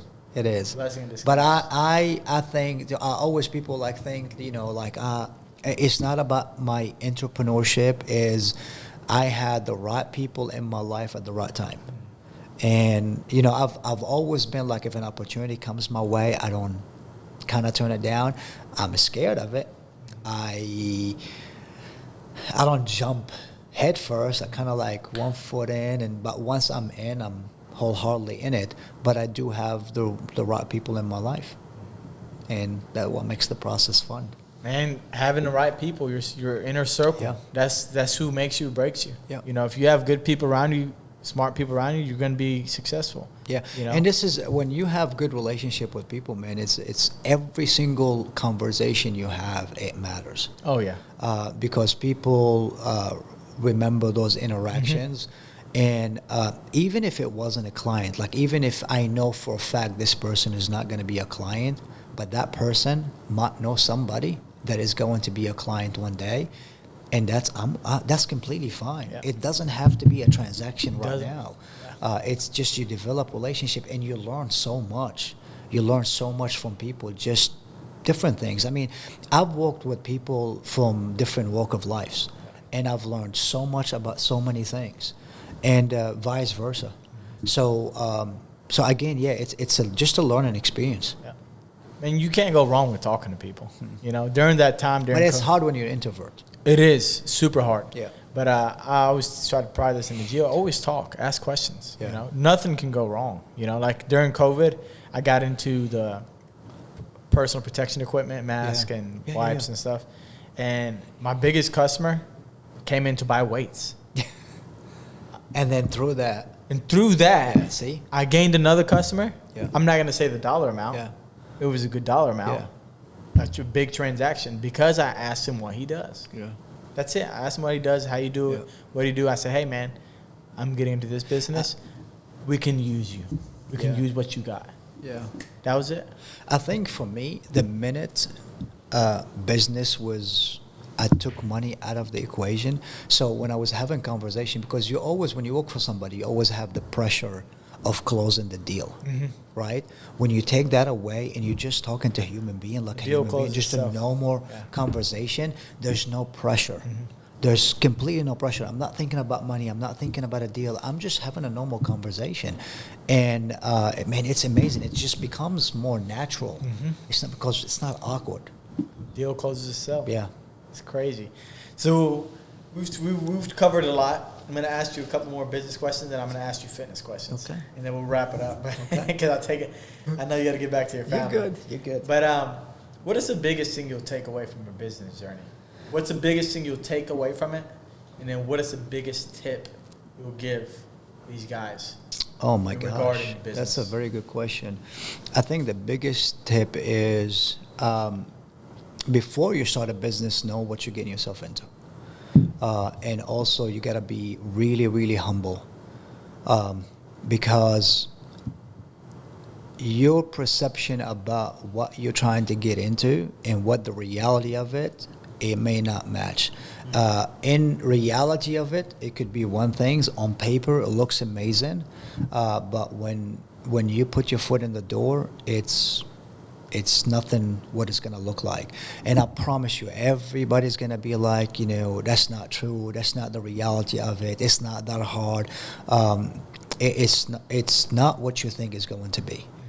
Just be humble, find a mentor, and just give it everything you got. It's really not that difficult. There's nothing motivational there.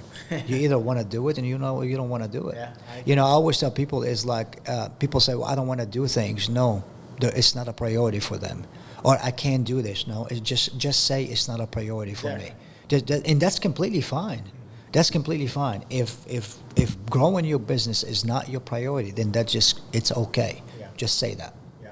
Just admit it. Yeah. Interesting. I like that.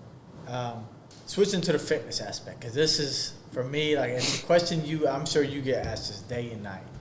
But, like, how do you make a fitness program? Like, if I'm little Johnny and I want to start working out. That's a loaded question, man. I'm sure that's the question you get asked, right? I'm sure you got to ask them, what are your goals and what is your end goal? Where are you trying to go? Yeah. Are you an athlete? Are you not an athlete? Are you a hobbyist? Are you a 40-year-old man with this or that? Yeah. Where do you start? Like, when somebody wants to start fitness, I've had some people in the gym regarding jiu-jitsu. I want to start lifting weights. This is my knowledge. You might laugh at it, right? I always tell the man, start with 3 days. With all your jiu-jitsu training, it's gonna be hard to jump in 5-6 days a week. Plus running, it's gonna kill you. And then you're not gonna commit to it. You're not gonna build the habit, and so you're gonna fall off in 2 weeks or 1 month. Yeah.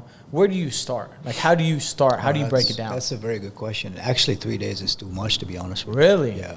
I probably would do 2 because if somebody's already training, fitness or resistance training or and just lifting weight in general, if that's what you're talking about, that's not their main priority. I'm not saying it's not important, but in their fitness journey, that's not their main priority. Their main priority is to become the best jiu-jitsu they can be, right? So that's going to be their main focus. So if they train in 3 days of that, and then on top of that, another 3 days of training, something is going to give in.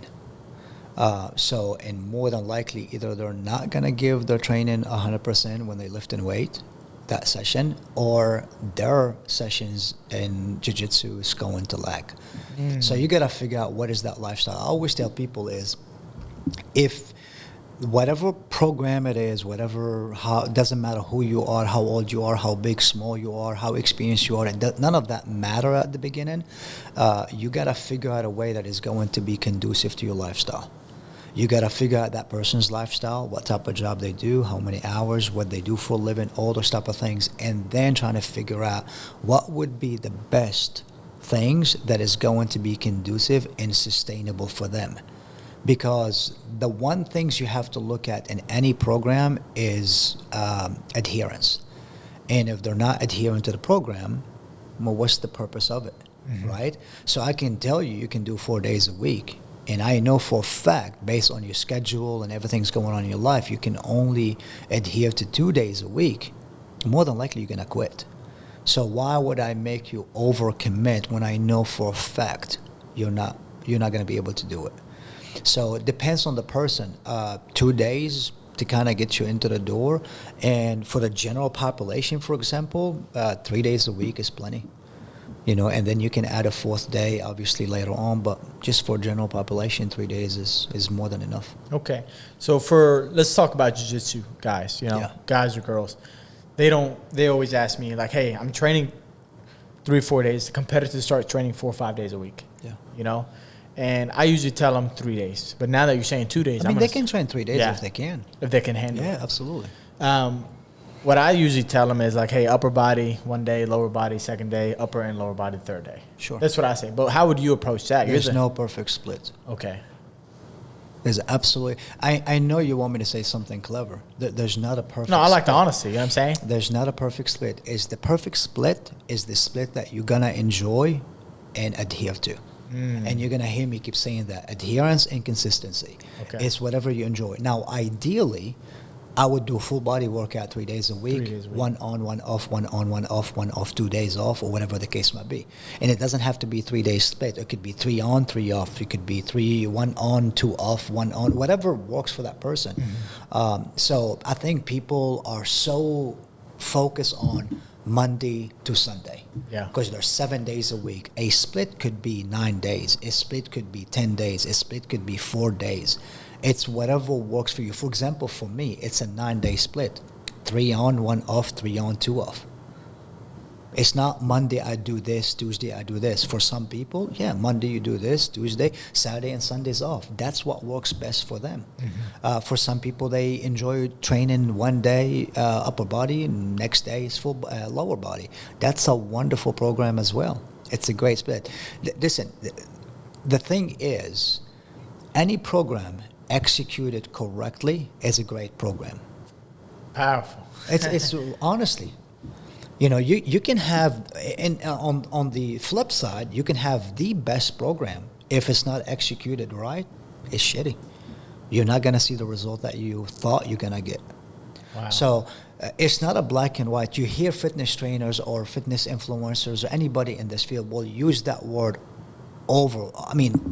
too much, and it always says depends. And you have two type of people that will use that word. You have those who they say depends because they don't know the answer, and then you got those people who really say depends and go on to explain why is it depends. So there's nothing black and white. It's not, and at the same time, there's nothing in an absolute. So you can't just say this is the only way or this is the best way. The best way is going to be the best way for you, based on your lifestyle, based on your goal. If you come to me and say every single person in your gym right now, they all have one common, what is that? Jiu-jitsu, right? Put all of them on the same program may not be ideal. Right. I'm not saying it wouldn't work, Right. but it's just not the best for everybody. So it's individualized based on people's needs. That makes a lot of sense. I like that. I'm sure they're going to love that. The other question I have is, if somebody has a busy schedule, what's your biggest tip? How? Because, everybody makes an excuse. I made it plenty of times. I'm too busy. I can't, whatever, I'll skip. Do you have, and you may say the same thing, there's no perfect answer, obviously your schedule and stuff, but what are some tips that you'll give to these people? Hey, try to get 2 days in no matter what. Start by walking. It doesn't have to be I need to commit to a program. It doesn't have to be I need to do 2 days a week or 1 days a week. It's like, man, I promise you, you're gonna be laughing. Like there's certain clients we figure out and say, okay, I just need you to drink 3 glasses of water a day. That's it. Really? That's it. It's because everything you're doing, we're not doing it because you're gonna, reach something in 2 months. It's not an end goal when it comes to fitness. This is a lifetime changing. It's for the longevity. So ultimately, my goal is when you leave me, you are comfortable of doing this on your own and be successful at it. So we're not trying to do, okay, Monday, Tuesday, Wednesday, here's what you're gonna do, boom, boom, boom, boom, and check, like, and then after that you leave and then you go back to your own lifestyle. Mm-hmm. So you have to figure out exactly why they got into the position they're in. Have they worked with personal trainer before? And if they have, what's the thing that they didn't like about it? What's the thing that they loved about it? What do they think, or what's the things that they don't think it worked for them? Or why do they think that personal trainer did not work for them? Because clearly they're here, mm-hmm. right? And they're here because something did not go well, right? Same things about their fitness, or same things about their nutrition. Same thing, what is it working for them? What do they do on a daily basis? All these variables plays a huge role whether their program is going to be successful or not. So if you have somebody, and I've had plenty like that, for example, and for a fact that they drink, let's say, 6 packs every day, right? I can sit down and talk about the biological factors of alcohol and breakdown of alcohol and how it slows down the metabolism and all the bad things that alcohol does to your body, right? It goes in one ear, comes out the other. Mm-hmm. They're gonna drink. Yep. They love drinking, right? So if I tell them all these things and I say, well, for you to reach your goal, you have to quit drinking, what do you think is gonna happen? They're not gonna quit drinking. But I can at least try to convince them, okay, well, we have to make compromise. We can, obviously you're here for a reason, and you have to make changes, right? So you have to figure out a way to make small changes with them feeling like they're giving in too much. Mm-hmm. So maybe instead of 6 packs, maybe 3 bottles. Right? Well, can we do that? Or maybe, can we do Friday, Saturday, and Sunday? Does it have to be Monday, Tuesday, and Wednesday? Right. There's, again, different people say, you know what, I can do Friday, Saturday, and Sunday. So I can do six the whole pack. Well, fine. But it has to be Friday, Saturday, and Sunday, right? Then they do that for a little bit, and then maybe we'll push for a little bit more, right? So now I'm not, telling, and they tell you, it's like, I'm not quitting Friday and Saturday and Sunday. It's like, no, I'm not saying you gotta quit, but can we lower it a little bit? Can we make it 5? Can we make it 5 or 4 or maybe 2? I mean, does it have to be 6? Yeah. Well, here's what I can do, and they start to literally negotiate with you, and you're trying to make a deal. It's like, okay, well, what if I do 2 on Friday and maybe 5 on Saturday, and I was like, I'll take whatever I can. Yeah. But it's a life-changing habit, mm-hmm. right? You got people that don't drink water, mm-hmm. right? So you start with that. You got people that drink 3-4 cans of sodas a day. You start with that. You're trying to find alternatives. So everybody is different. You just got to find those small things that click with people. And that's how, because I think a lot of people think resistant training is the big things when it comes to fitness. It's not. It's nutrition. Most of the struggle that clients have, most of the questions you have is about nutrition. So you got straight into the topic I was going to ask you next. Yeah. How would you start with the nutrition? It's individualized. You figure out their current habit, restrictions, religious aspects of it, stuff like that, and you start a little bit. I think one of the biggest things that, first of all, internet is the best thing and the worst thing in the world. It is saturated with bad information. They just released a meta-analysis not long ago that they assessed, I forgot how many websites on Google, a lot. And they found out that 72.8% of all the information about fitness and health is lack substance. Wow. So, which means it's a political way of saying is wrong. 72.8%. BS. That's alarming. So So you have many peoples that doing these fat diets and different things and think this is the best thing for them. And so you have to figure out what works for that person. Most people have no idea what is you hear balanced diet, right? People always say balanced diet. Well, what does balanced diet looks like, right? They have no good relationship with food in the first place. You know, they have good foods and bad food. They label them as good and bad. And as long as you have that mentality, you're never going to be successful. You will never be able to achieve anything because you just don't have a good relationship with food. You don't know anything or about how to really go about living a healthy lifestyle, because with restrictions come binging. It's every time you restrict somebody. I'll give you an example. I acquired a client not long ago. She came to me and she was extremely frustrated through somebody else, and she said, you know, my client, she said, Sam, please work with my sister-in-law. She worked with multiple trainers before. She works with a registered dietitian, and I'm thinking, to me, I'll be honest with you, it's a red flag. You know I'm good, but my God, you've worked with all these people and you have not seen result. Like somebody had to get it right. Something's wrong. But sometimes it's also the delivery makes a huge difference. So I said, okay, I said, I don't know if I can take her, but I will help as much as I can. I can do consultation, get her in the right direction, and stuff like that. So we sat down and asked her, you know, what did you like about, previous trainer? What did you not like about it? What do you think this and you think this? So we got into the nutrition aspect of it. And as we start talking, because I tell them to give me what we call a data collection. So you don't track anything. I mean, you don't track personally anything. You just track what you eat. Don't change anything about your lifestyle. Tell me exactly what it is. So log everything you eat. Don't change anything about it. Don't try to be on your best behavior, because I want to see the raw data for 2 weeks. And then we'll determine where we're going to make the changes, right? So as we were talking about this, she immediately jumps up and she goes, promise you, she goes, I know avocado, out of the blue. She said, I know avocado is a healthy fat, but I'm not going to eat avocado. And I said, okay, I mean, if you don't like avocado, that's fine.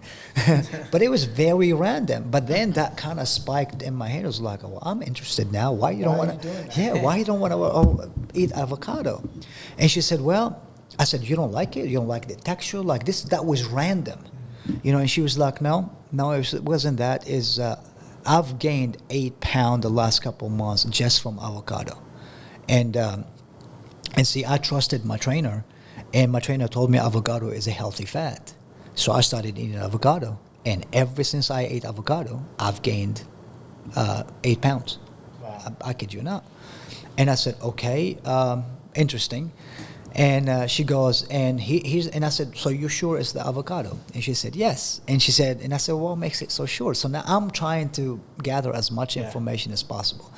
And she goes, well, my previous trainer, the one before that one, right, had told me that avocados are not good for you and they're high in calories.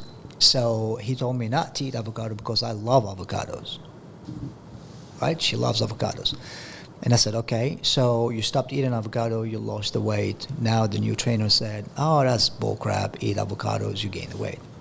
I said, exactly. I said, so how many avocado we eating? 3 a day. And she said 2. Oh, man. I said, okay, so every day? And she said, well, most of the days. I said, yeah. I said, so you didn't change anything about your diet. You just started to eat avocado. And she said, yes. So the point I want to try to get to is there's nothing wrong with avocado. Avocado did not make her overweight. She didn't gain the weight from avocado. She just added an additional 500 calories a day into her diet, thinking avocado is bad now, right? And I think most people think that. My mom is a great example. Love you, Mom. She's a great example. She thinks bread, when she eats bread, I gain weight like that. You don't understand. I hear that a lot. And I'm like, so, okay, how many pounds you eat after you eat one piece of bread, Mom? And she's like, you don't believe me. I get on the scale, and the scale will jump up by 4 pounds. And here's a funny thing. Well, it's not a funny thing. I think it's a fascinating thing. So there's about, your skeletal muscle holds about 400 to 600 grams of glycogen in your skeletal muscle. Now, do you know where you get glycogen from? Carbs, right? There is a bad reputation when it comes to carbs. Yeah. Now, with every gram of glycogen, your body will hold another 3 grams of water, right? So for every gram of carbs or glycogen your body stores, it's going to store another 3 grams of water. So those who don't eat carbs much, right, and then all of a sudden they binge on carbs, It holds it in.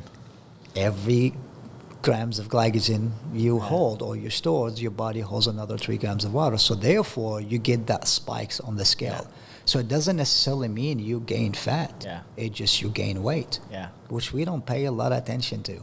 Yeah. That's interesting. So, man, nutrition gets deep is what I learned the last couple It of is. years. It is very deep. That's Yeah. the whole reason I went back and got my master in exercise nutrition. Wow. And Because I used to think I know it all, and I was completely wrong. so correct me on this part. So working with a lot of athletes, and we cut weight. Okay. And you can help me with this. One thing I've picked up on habits is with ladies, their water fluctuates. Their weight, I say their water fluctuates, but their weight fluctuates a lot. Correct. And So is men too, but women's I more. feel like women's a little bit more, and it's a little bit harder. Correct. I don't know if it's some cortisol levels, the week of cutting. It's a lot or- of things, yeah. But it fluctuates. I've never seen something fluctuate that crazy. Yeah, You know, is so- there any science behind that, or something that can help? Yeah, you know? absolutely. It's called menstrual cycle. You can run away from that. So obviously it's 28 days. You have the first 14 days of the cycle, and then you have the next 14 days of the cycle. The body goes through so many hormonal fluctuation. In the second part of Yeah. the cycle. Yeah, so you got 14 days. It's broken into it's 4 cycles, but the main 2 cycles, 14 days and 14 days. And then throughout that cycle, the body goes through so much changes. That's what makes women ovulated. That's what makes you fertile to have a baby. Those type of things. The body is really fascinating. Oh yeah. So and then after that, everything flushes out, and then all of a sudden the weight would drops down. So, but also a lot of things that people don't understand is lack of sleep. So lack of sleep, it also disrupt your hormone. There's 2 hormones that is very common with a lot of people is the ghrelin and leptin hormones. So these are the hunger hormones and the fullness hormone. So if you're not, and they also have the recovery hormone when you sleep, so your body releases certain hormones when you sleep, and that's basically the lean muscle mass recovery hormone, stuff like that. And if your sleep is out of whack, that's what is going to give you the perception that you're hungry, you're not full, so you're eating more. You're still thinking that you're not eating, but you are eating. Interesting. Yeah. Because you people will tell you, I swear to you, I don't eat as much that you think of. Because if your hormones, because a lot of people says the only reason I gain weight is because my thyroid dysfunction. The only reason I gain weight because my PCOS. The only reason I gain weight because of this. The only reason you gain weight is because you overate. Now, I know a lot of people will get so mad hearing this. Yes, hormones plays a huge role in it. But ultimately, is the amount of calories, energy that goes into you. That's basically it. Now, it's different. Like, for example, it will be different for someone who has PCOS than does someone that don't. It's different for someone who has different hormone disruption than someone that don't. But ultimately, at the end of the day, is what goes in. Wow. You just have different ability. It's almost like a person who doesn't have hormonal issues, they are more easier to their brain neurologically and their stomach connect better than those who don't. And when somebody is constantly feeling hungry, they think they're not eating, but they are. That's interesting, Yeah. man. The body and the mind is fascinating. It is. On another level. The more I learn, the more you go like, oh my gosh, like this is crazy. Yeah. Yeah. That's crazy, man. I've learned a lot today. Yeah, I mean, and here's the thing, though. There's so many perceptions out there. Like, there's so many perception and people put out there. So I'll give you an example. Like, people will say, for example, okay, you get these questions all the time. What is the best exercise to lose weight? Or what is the best diet to lose weight? And another things you get all the time is how I can lose this. You know, and they always tell you, like, it's in my midsection, on my back handle, or this right here. And the answer is nothing. It just, there's nothing best for anything. And the best way I can describe diet for people, imagine you have a bathtub full of water, right? And if I give you an empty glass right now and I said, go take a cup of water from that bathtub from the corner, right? Where's the water's going to come from? Everywhere.